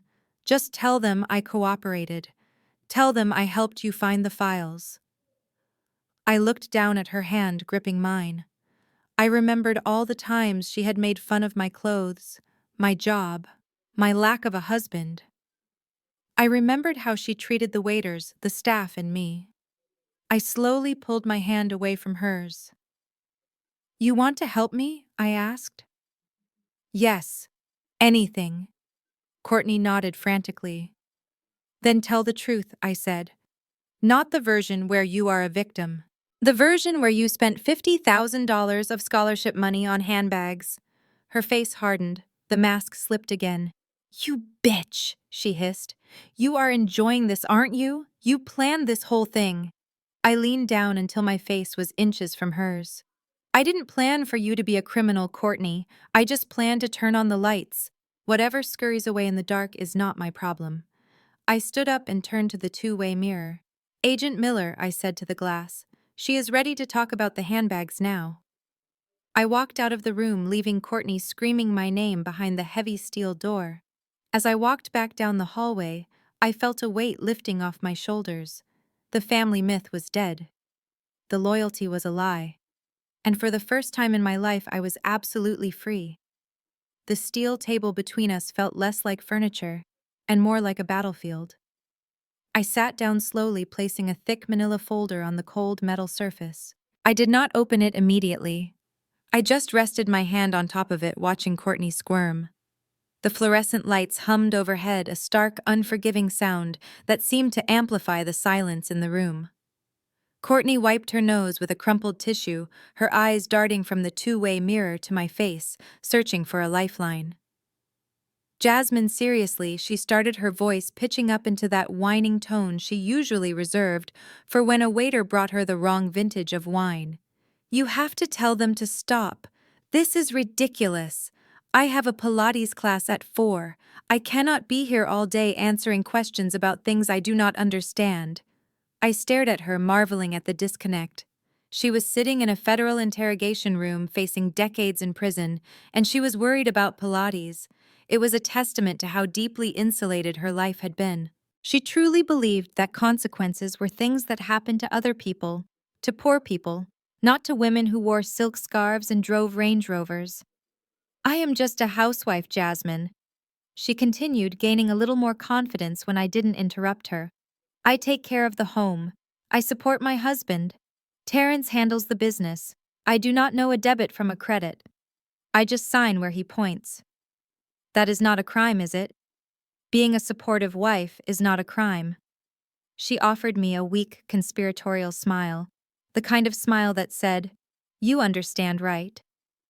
We are just women. Men handle the complicated stuff." I finally spoke, my voice low and even. "Drop the act, Courtney." Her smile faltered. "Excuse me." I opened the folder. I did not slide it across to her. I began to lay out the documents one by one like a tarot reader, revealing a grim future. Exhibit A, I said, placing a document in the center of the table. The Articles of Incorporation for Sterling Consulting Group, LLC. Registered in the state of Delaware 3 years ago. I pointed to the bottom of the page. The signature was bold, loopy, and unmistakably hers. That is your signature, Courtney, and right there listed as the managing member and registered agent is your name. Not Terrence's. Yours. She stared at the paper, her face paling. I do not remember that. Terrence probably put it in front of me with a stack of other papers. I told you I just sign things. I laid down the next document. Exhibit B. A consulting agreement between Hope for Youth Foundation and Sterling Consulting Group. The foundation paid your company $10,000 a month for strategic visioning services. I looked her dead in the eye. What strategic visioning did you provide, Courtney? Did you submit reports? Did you hold meetings? Did you do anything other than deposit the checks? She stammered, pulling at a loose thread on her jacket. We talked about the vision at dinner. We discussed the future of the youth center. That counts as consulting. Dinner table conversation is not a billable service, I said coldly. But let's move on to the spending. Because this is where the housewife defense really falls apart. I pulled out a stack of stapled papers. These were the bank statements for the shell company she claimed she knew nothing about. I had highlighted the transactions in neon yellow. They glowed under the harsh lights like radioactive waste. Here we have a transaction from 6 months ago, I said, reading from the line item. Saks Fifth Avenue. $5,400. I pulled a photo from the file. It was a screenshot from her Instagram.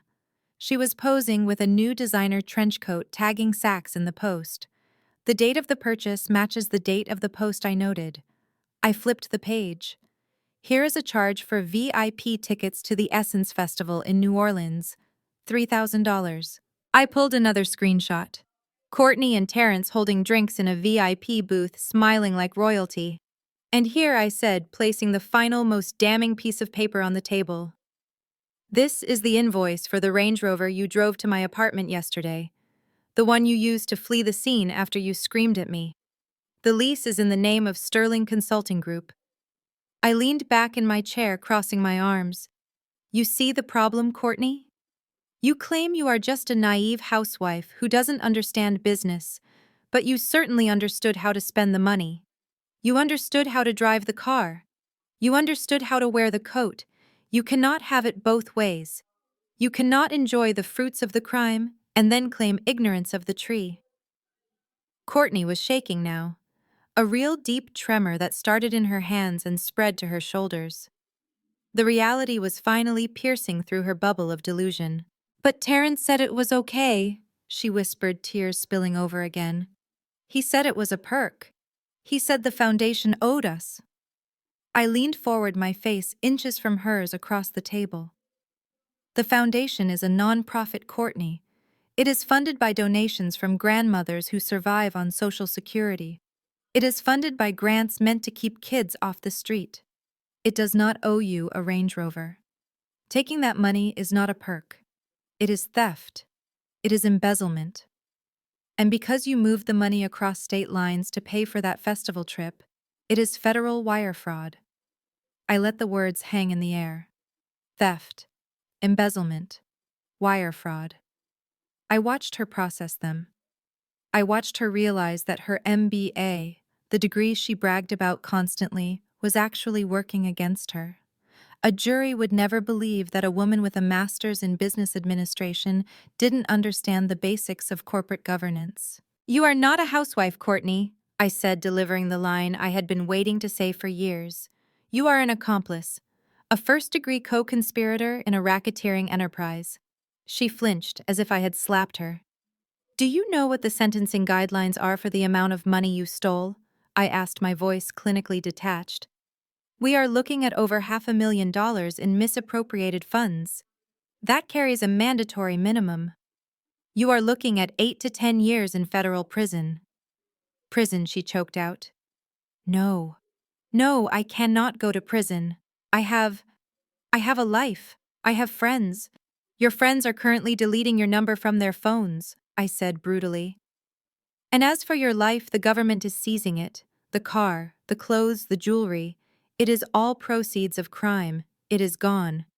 I stood up, signaling that I was done. "Enjoy the jumpsuit, Courtney. I hear orange is very in this season." I turned to leave. I had my hand on the doorknob when she broke. It was a complete structural collapse of her ego. "Wait!" she screamed, leaping up from her chair. I stopped but didn't turn around. "Do not leave," she begged, her voice hysterical. "I can explain. It wasn't just me, it was mostly him. It was Terrence." I slowly turned back to face her. She was standing by the table, her hands gripping the edge so hard her knuckles were white. Her eyes were wild. "Terrence made me do it." She rushed on the words, tumbling out over each other. "He told me if I didn't sign the papers, he would leave me. He said he needed the shell companies to hide money from Otis. He said Otis was taking too big of a cut and we deserved more."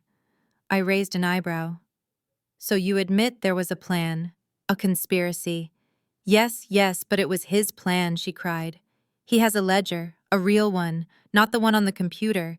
He keeps it in a safe deposit box at the bank on 4th Street. He didn't tell Otis about it. He has gold coins in there too. And cash, lots of cash." I felt a surge of triumph. This was new information. A secret ledger, gold coins. Terrence had been holding out on everyone, even his father. "Where is the key, Courtney?" I asked softly. She fumbled with the necklace she was wearing. It was a long gold chain with a heavy pendant. She unclasped it with shaking fingers and pulled the pendant open. Inside was a small flat key. "He told me to keep it safe," she sobbed, holding it out to me.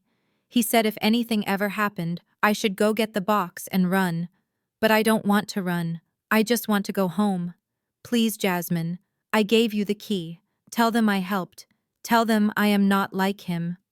I walked back to the table and took the key from her palm. It was warm from her skin. This little piece of metal was the final nail in Terrence's coffin. It proved premeditation. It proved he knew exactly what he was doing. Courtney looked at me with pathetic hope. Did I do good? Will they let me go now? I looked at the woman who had called me a gutter rat yesterday. The woman who had sneered at my pain. She was willing to send her husband to prison for an extra 10 years, just to save her own skin. "You did the right thing for the investigation, Courtney," I said, slipping the key into my pocket. "Agent Miller will be in shortly to take your official statement. Make sure you tell him everything you just told me. Do not leave anything out." "But what about me?" she wailed. "What about my deal?" "That is up to the judge," I said, walking to the door. "But my advice, don't make plans for Pilates anytime soon." I walked out of the interrogation room and closed the heavy steel door. Through the small window, I saw Courtney collapse back into her chair, putting her head on the table, sobbing uncontrollably. I turned to Agent Miller, who was waiting in the hallway with a satisfied grin. She gave up the safety deposit box, I said, handing him the key. 4th Street Bank, physical ledger and gold. Miller whistled low. That is the smoking gun. Good work, Jasmine. You broke her in under 10 minutes. I looked back at the door one last time. She was already broken, Miller. She was just held together by money and hairspray. Once we took those away, there was nothing left but fear. We walked down the hallway together, the sound of justice ringing in my ears. The family that prayed together was now turning on each other, just as I knew they would. And I was going to make sure every single secret they tried to hide was dragged into the light. By the time I walked out of the interrogation room, the world outside had changed completely. While I was breaking Courtney down piece by piece inside the federal building, the internet was dismantling my family on the outside. My neighbor, Mrs. Gable, had kept her promise. She had uploaded the video of Courtney screaming at my door to the neighborhood watch page, but from there it had migrated to TikTok and then to Twitter. It had gone viral in less than 4 hours. I sat in my car in the parking lot of the federal building and opened my phone. The video had millions of views. The thumbnail was a blurry shot of Courtney's face twisted in rage, her finger pointing at the camera. The caption read, "Pastor's wife screams at sister-in-law, calls apartment a gutter while driving stolen Range Rover." I scrolled through the comments. The internet is a cruel place, but sometimes it is a necessary instrument of justice. The community was not having it. Black Twitter had dragged Courtney for filth. They dissected her outfit, her hair, and most importantly, her audacity. People were pulling up the price of her jacket and contrasting it with the broken air conditioning in the church sanctuary. But the anger wasn't just directed at Courtney, it was blowing back on Otis. The video had opened the floodgates. People who had been silent for years were now emboldened to speak. I saw comments from former church members telling stories of how my father had bullied them into giving more tithes, even when they couldn't afford groceries. A contractor posted that he was never paid for repairing the church steps 3 years ago. The hashtag Pastor Predator was trending locally. I watched as the digital mob tore down the pedestal my father had spent 40 years building. It wasn't just strangers, it was people we knew. I saw a post from Mrs. Johnson, the head of the usher board.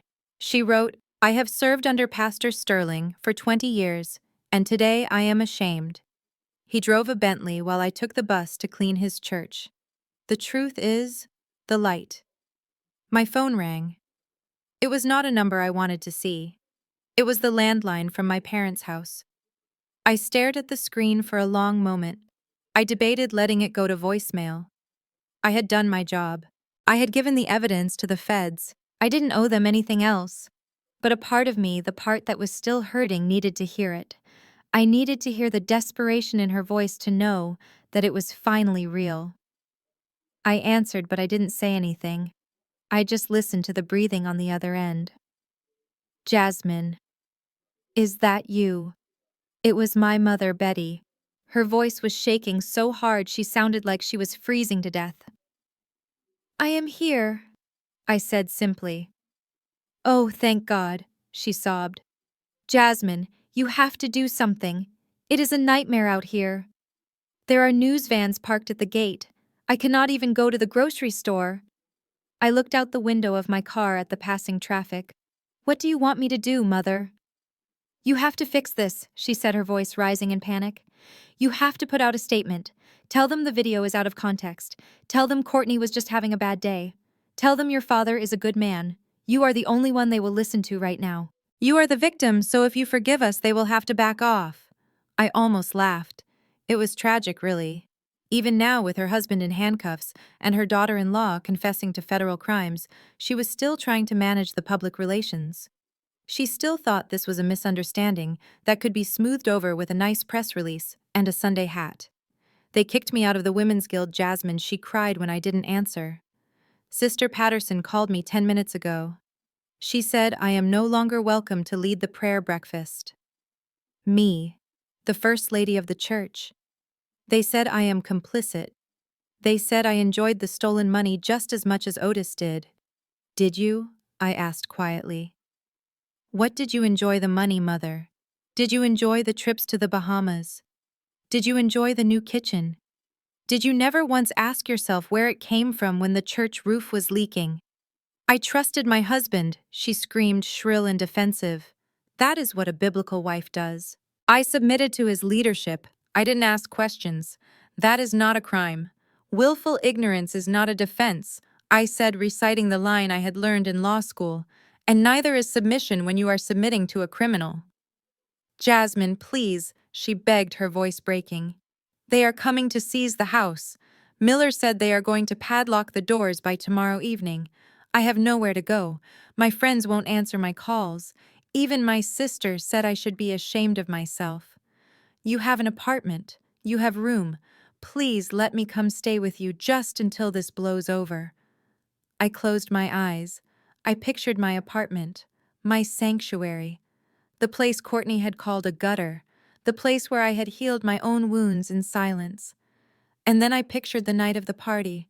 I saw myself on the floor, blood dripping from my nose. I saw my father's hand tangled in my hair. And I saw my mother standing by the buffet table, covering her mouth with a napkin, looking away because she didn't want to make a scene. You cannot come here, Mother, I said, my voice steady and hard as stone. But I am your mother, she wailed. How can you be so cruel? I gave you life.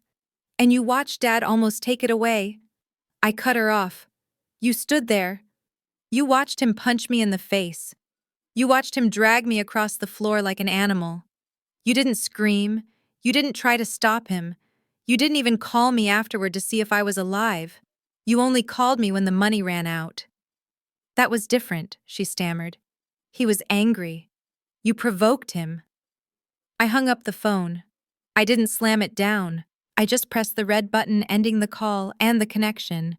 She called back immediately. I declined it. Then I blocked the number. I sat there in the silence of my car feeling a strange sensation. It wasn't guilt. For 32 years, I had been trained to feel guilty for their unhappiness.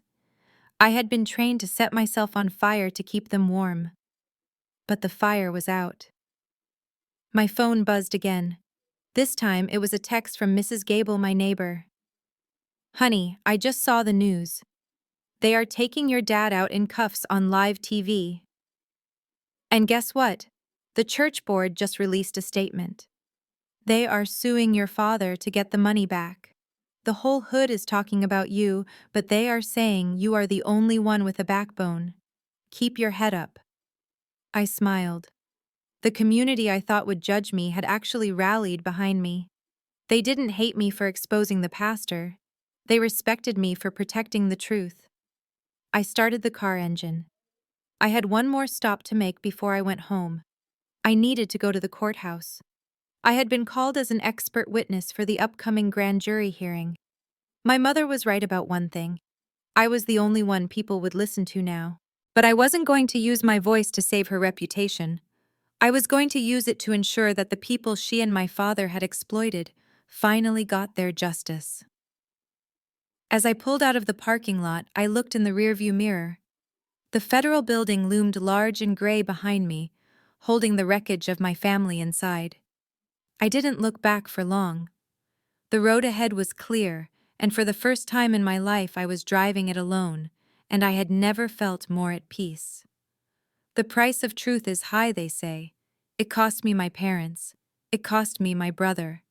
But as I drove toward the sunset, knowing that my integrity was intact, I realized it was a bargain. I would have paid double. The community had spoken. The congregation had woken up. And the Sterling family legacy, built on lies and intimidation, had finally crumbled into dust. All it took was one punch and one phone call to bring it all down. The witness stand in federal court is a lonely place, but for the first time in my life, I did not feel alone. I felt formidable. The courtroom was packed. The air conditioning hummed with a low, sterile drone that chilled the skin, but my blood was running hot. I smoothed the lapel of my navy blazer. It was a sharp contrast to the purple robes my father used to wear to command attention. Today he was wearing an orange jumpsuit issued by the state. He sat at the defense table flanked by a court-appointed lawyer who looked exhausted. Terence sat next to him looking like a ghost of the man who used to drive a Ferrari. Courtney was at the far end of the table, her roots showing her makeup minimal, trying to look like the victim she claimed to be. "State your name and occupation for the record." The prosecutor's voice cut through the silence. "Jasmine Sterling. I am a senior forensic auditor specializing in corporate fraud and money laundering." I did not stutter. I did not whisper. I spoke with the clarity of a bell tolling. For the next 3 hours, I did not look at my family. I looked at the jury. 12 ordinary citizens who had been pulled from their lives to untangle the web of greed my father had spun. Behind me, a large projector screen displayed the work of my life. It was a flow chart, a massive, intricate diagram of arrows and boxes that looked like a map of a subway system. "Ladies and gentlemen of the jury," I began, pointing to the top of the chart. "What you see here is the illusion. This box represents the Hope for Youth Foundation. This is where the donations came in. The widow's mite, the corporate grants, the government subsidies." I moved the laser pointer down. "And this is where the money was supposed to go. Scholarship funds, community outreach, food pantries." I paused, letting the red dot hover over the empty boxes. But as you can see from the forensic trace, less than 5% of the capital ever reached these destinations.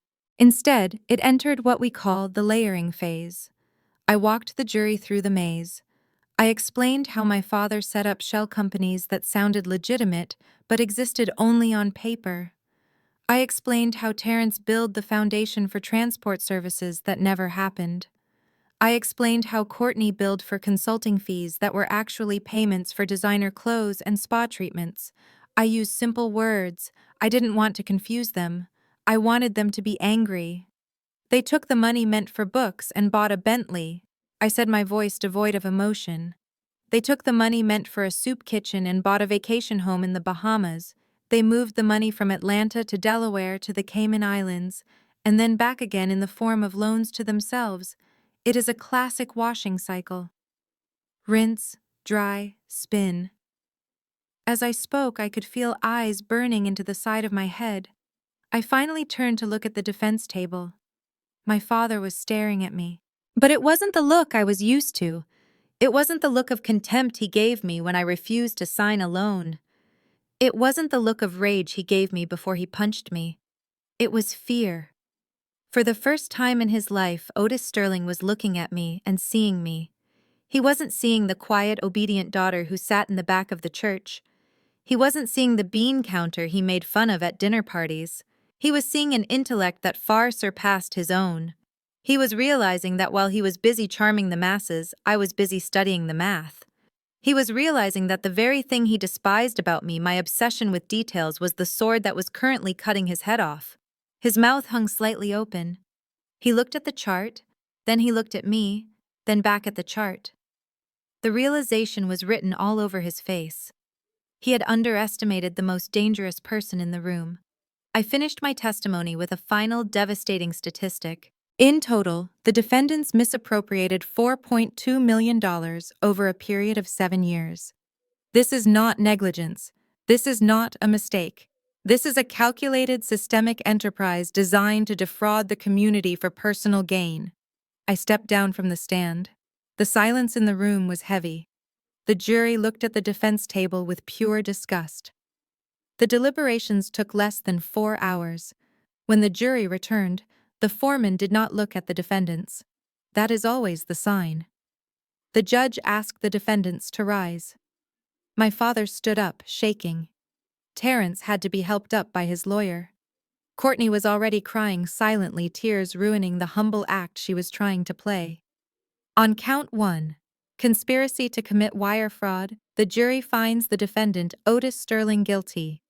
On count 2, money laundering, the jury finds the defendant Otis Sterling guilty. On count 3, racketeering, the jury finds the defendant Otis Sterling guilty. The word guilty rang out like a hammer blow over and over again. 27 counts in total. Then came the sentencing. The judge looked at my father over his glasses. "Mr. Sterling, you used the name of God to rob the poor.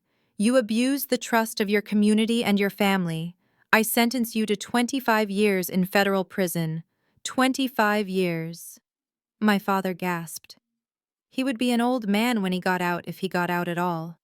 He slumped into his chair, putting his head in his hands. The judge turned to Terrence. "Terrence Sterling, you were the financial architect of this scheme. You claim you were coerced, but the evidence shows you enjoyed the fruits of these crimes willingly. I sentence you to 15 years. Terrence let out a wail that echoed off the high ceiling. And finally, Courtney. "Courtney Sterling, you claimed ignorance, but your signature is on the documents that facilitated this theft. You were an active participant in hiding these assets. I sentence you to 8 years, Courtney screamed. It was a sharp, piercing sound. She turned to the gallery looking for anyone to save her, but there was no one. Her friends were gone. Her family was gone. The judge banged his gavel.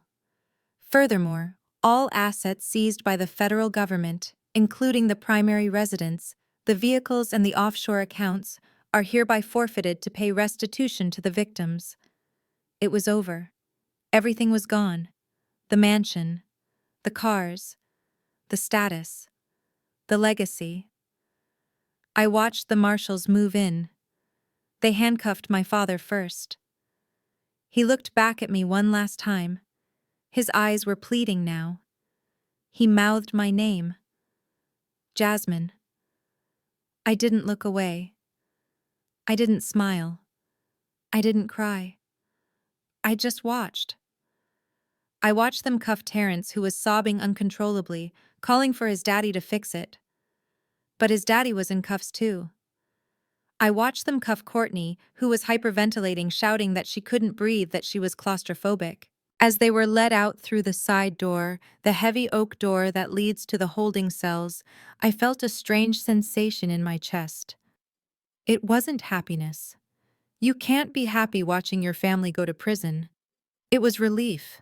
It was the feeling of a heavy pack being taken off your back after a long hike up a steep mountain. I walked out of the courtroom into the hallway. The press was there. Cameras flashed. Microphones were shoved in my face. "Ms. Sterling, how do you feel? Do you have a comment on your father's sentence? Do you hate your family?" I stopped. I looked into the nearest camera lens. "I do not hate them," I said quietly. "I just hate what they did." And today the math finally added up. I pushed past the reporters and walked out the front doors of the courthouse. The sun was setting over the city, casting long shadows across the concrete steps. I took a deep breath of fresh air. It tasted like freedom. I walked to my car, my heels clicking rhythmically on the pavement. I had no home to go back to for dinner, no family gatherings to attend, no sermons to listen to. I was an orphan by choice. And it was the best decision I had ever made. The empire had fallen. And from the ashes, I was the only one left standing. The estate auction was held on a Tuesday morning, under a sky that threatened rain. It was fitting weather for the funeral of the Sterling dynasty. The massive iron gates of my childhood home, which had always been closed to keep the riffraff out, were now wide open. A sign staked into the manicured lawn read, "Federal Asset Forfeiture Auction. Open to the public." Strangers were walking up the driveway, trampling the azaleas my mother had prized so dearly. I parked my car on the street and walked up the long, winding path. I wasn't here to buy back my past. I wasn't here to reclaim the family silver or the antique furniture. I was here to witness the final dismantling of the illusion. The front lawn looked like a yard sale for the corrupt. Tables were set up in rows covered with the detritus of my family's greed. I walked past a rack of Courtney's designer dresses. The Burberry trench coat she had worn to intimidate me was hanging there, tagged with a yellow sticker that said $100. A woman in sweatpants was examining it, checking the seams, bargaining with the auctioneer. "It is a little stained," the woman said, pointing to a spot on the lapel. It was probably a wine stain from one of Courtney's many lunches, or maybe a tear stain from when the marshals dragged her away. It didn't matter. The coat that had once symbolized her superiority was now just used clothing. I kept walking. I saw Terrence's golf clubs. I saw the crystal decanter set he had thrown on the floor of his office. It had been glued back together, but the cracks were visible. And then I saw the house itself. The front doors were open, revealing the grand foyer where I had been dragged by my hair. Strangers were walking through the rooms, judging the wallpaper, criticizing the fixtures. The sanctity of the Sterling mansion was gone. It was just a building now, a hollow shell. I stood by the fountain which had been drained and was filled with dead leaves. I watched as a man loaded my father's massive oak desk onto a truck. The desk where he had planned his crimes. The desk where he had hit me. It was being sold for scrap wood prices. Jasmine. The voice was small, brittle, and familiar. I turned around. My mother Betty was standing near the garage. I almost didn't recognize her. She was wearing a plain gray cardigan and slacks that looked like they came from a discount store. Her hair, usually dyed and coiffed, was gray at the roots and pulled back into a severe bun. She looked 20 years older than she had a month ago. She was holding a small box of personal items, the few things the government had allowed her to keep. Old photos, Bibles, knick-knacks with no monetary value. "Hello, Mother," I said. She looked at me with eyes that were red-rimmed and hollow. "You came to gloat?" she asked, her voice trembling with a mix of anger and misery. "You came to watch them sell your father's life." "I came to say goodbye," I corrected her. "Not to him. To this place. To the fear." She let out a bitter laugh. "Fear. You were never afraid, Jasmine. You were always cold. You were always calculating. You planned this. You planned for us to lose everything. I didn't plan for you to be criminals, Mother. I just stopped covering for you." She stepped closer, her face twisting into a scowl. "Look at me, Jasmine. Look at what you did. I am 60 years old. I have nothing. No husband, no son, no home. I have to live in a studio apartment in the city. I have to take the bus. Is that what you wanted? To see your mother on the bus?" I looked at her, really looked at her. I saw the woman who had ignored my pain for decades. I saw the woman who had chosen comfort over conscience. "I wanted you to see me," I said softly. "When I was bleeding on the floor, I wanted you to see me. When I was begging for your help, I wanted you to see me. But you only saw the rug. You only saw the scandal." "That is the past," she screamed, drawing the attention of a few auction-goers. "Why can't you let it go? Why do you have to be so cruel?" "Tearing this family apart is not justice, Jasmine. It is vengeance. It is pure, hateful vengeance." I felt a calmness settle over me. For years her words would have cut me deep. They would have made me question myself. But today, standing amidst the wreckage of their lies, I saw the truth clearly. I took a step toward her. "Tarnished silver is not cruel, Mother," I said, my voice steady. "Selling a house is not cruel. Do you want to know what cruel is?" I pointed to the spot on the driveway where I had fallen that night. "Cruel is watching your husband punch your daughter in the face and doing nothing. Cruel is letting your son steal from hungry children so he can drive a sports car. Cruel is calling your daughter a gutter rat because she refuses to be an accomplice to fraud." My mother flinched, clutching her box of memories to her chest. "We made mistakes," she whispered, "but we are still your parents." "No," I said firmly.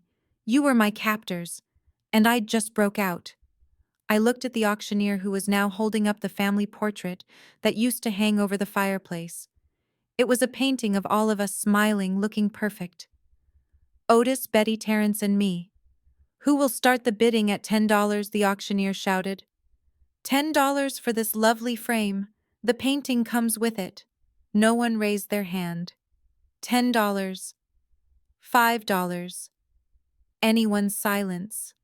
"No one wants it," I said to my mother. No one wants the lie anymore. Not even for $5.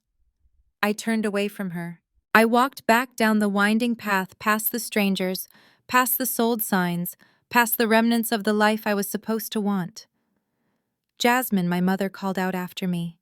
Where are you going? You cannot just leave me here. I didn't stop. I didn't turn around. I am going to work, Mother. I called back over my shoulder.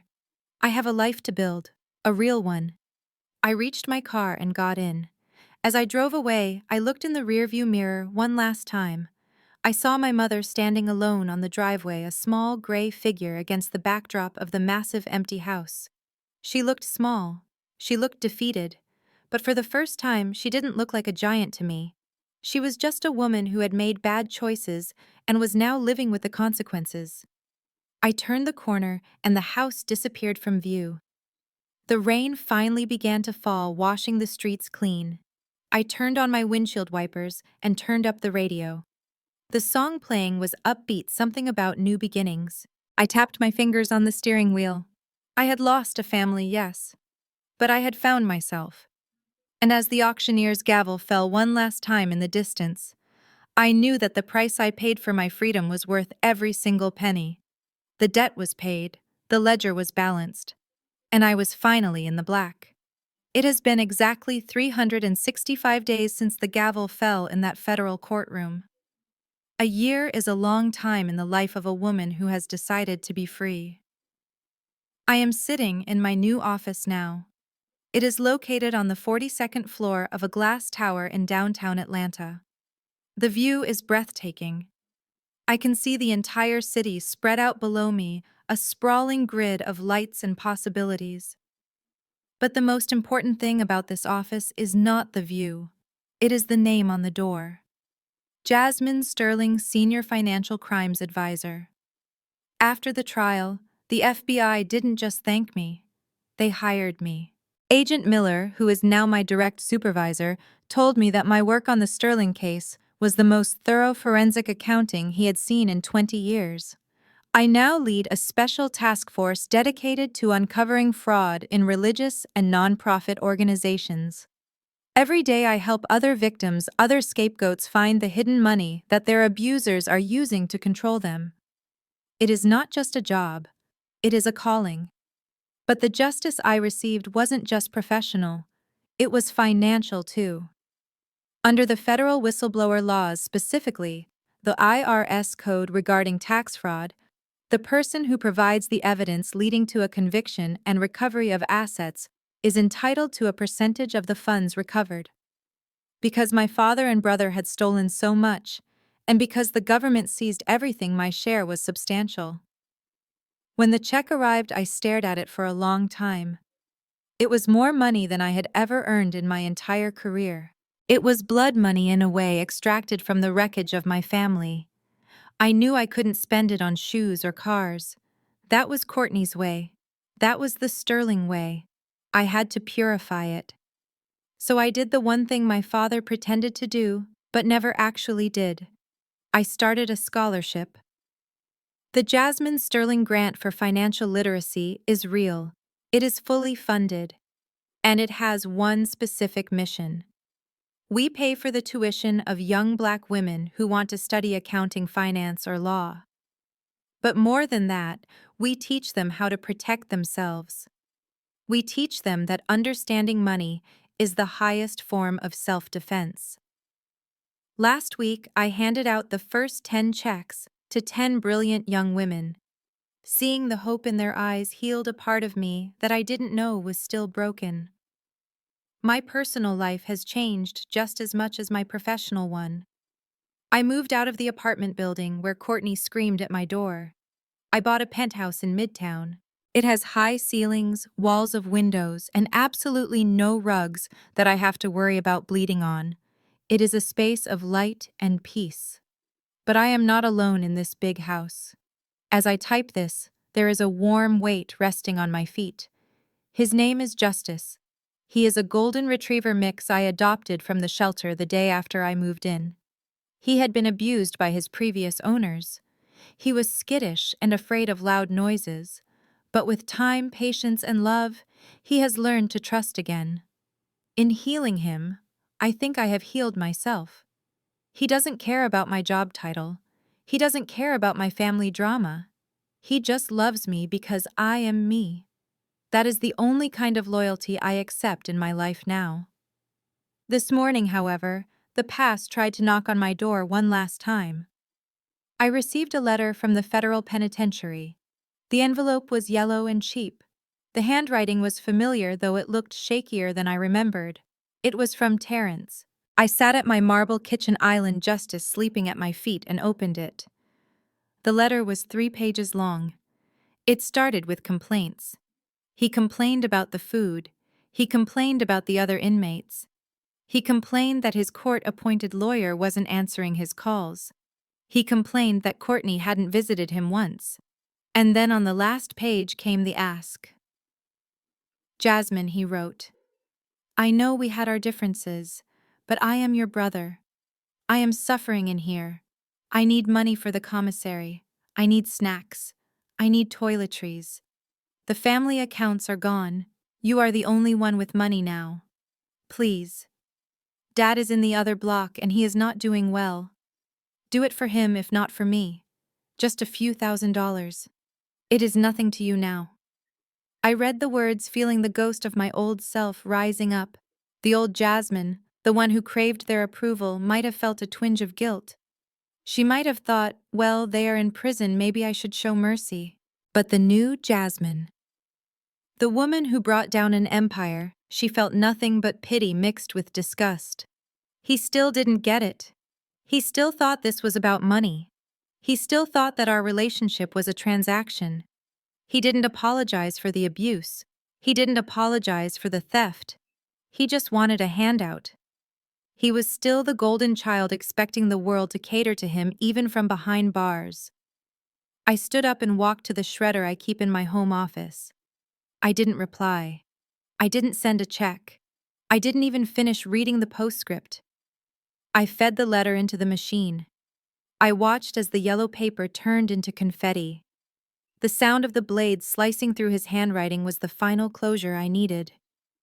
I am not your banker anymore, Terrence, I whispered to the empty room. And I am certainly not your victim. I walked out to the balcony.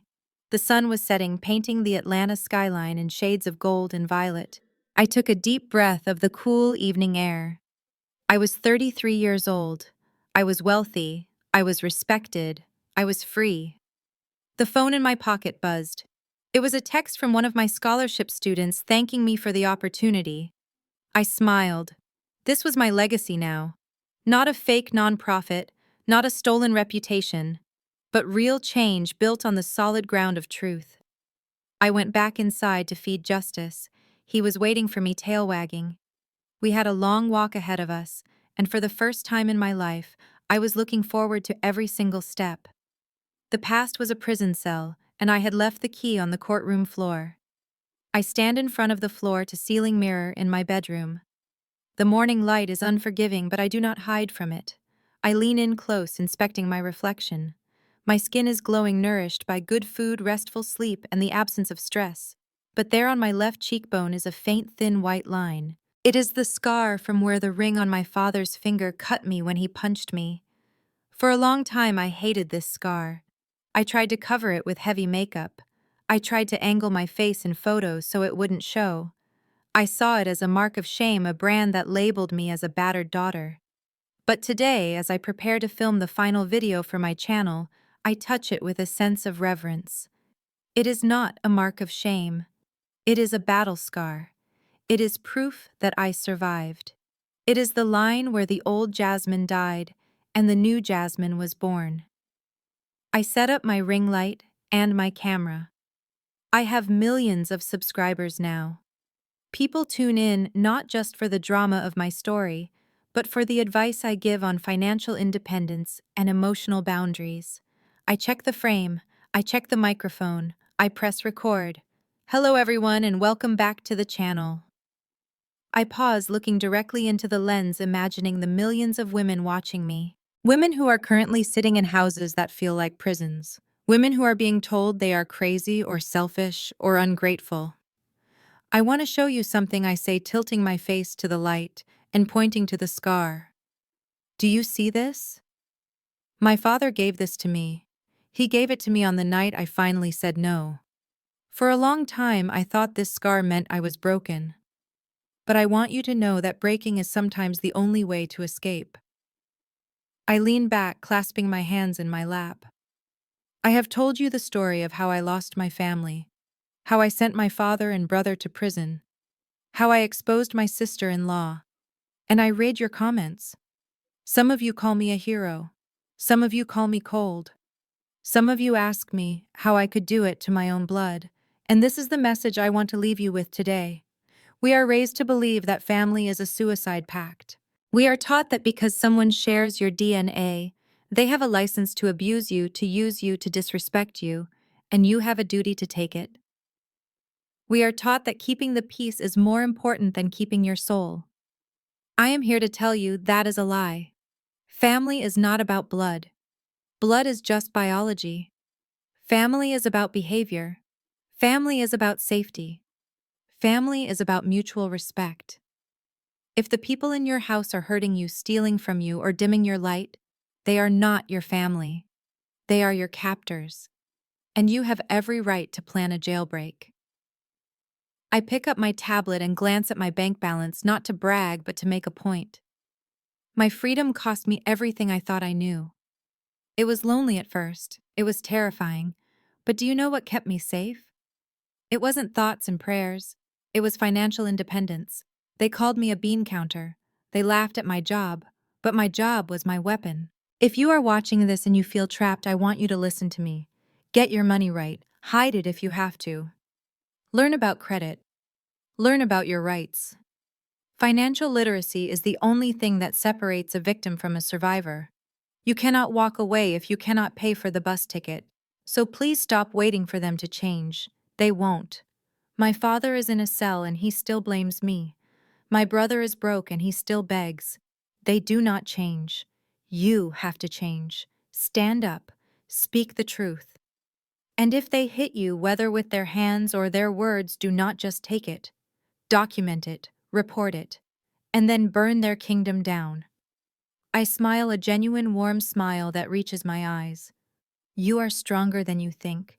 You are smarter than they say. And you are worth more than they will ever admit. I reach forward to the camera. Thank you for watching my story. Now go out there and write your own.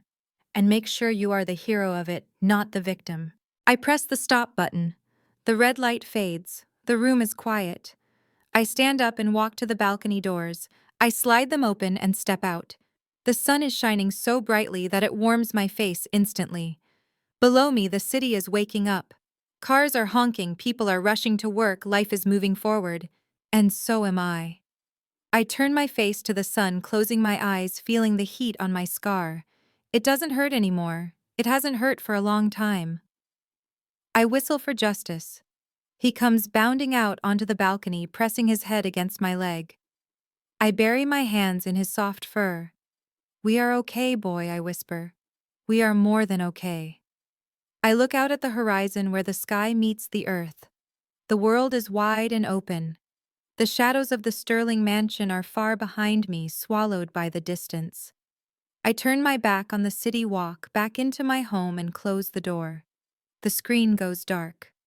But my life is just beginning.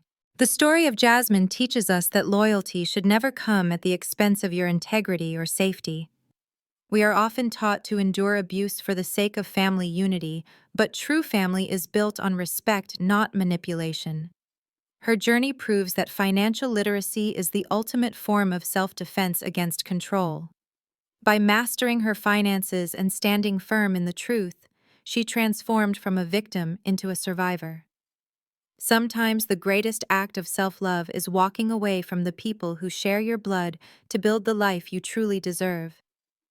If Jasmine's victory inspired you to reclaim your power, please hit the like button and subscribe for more stories of resilience.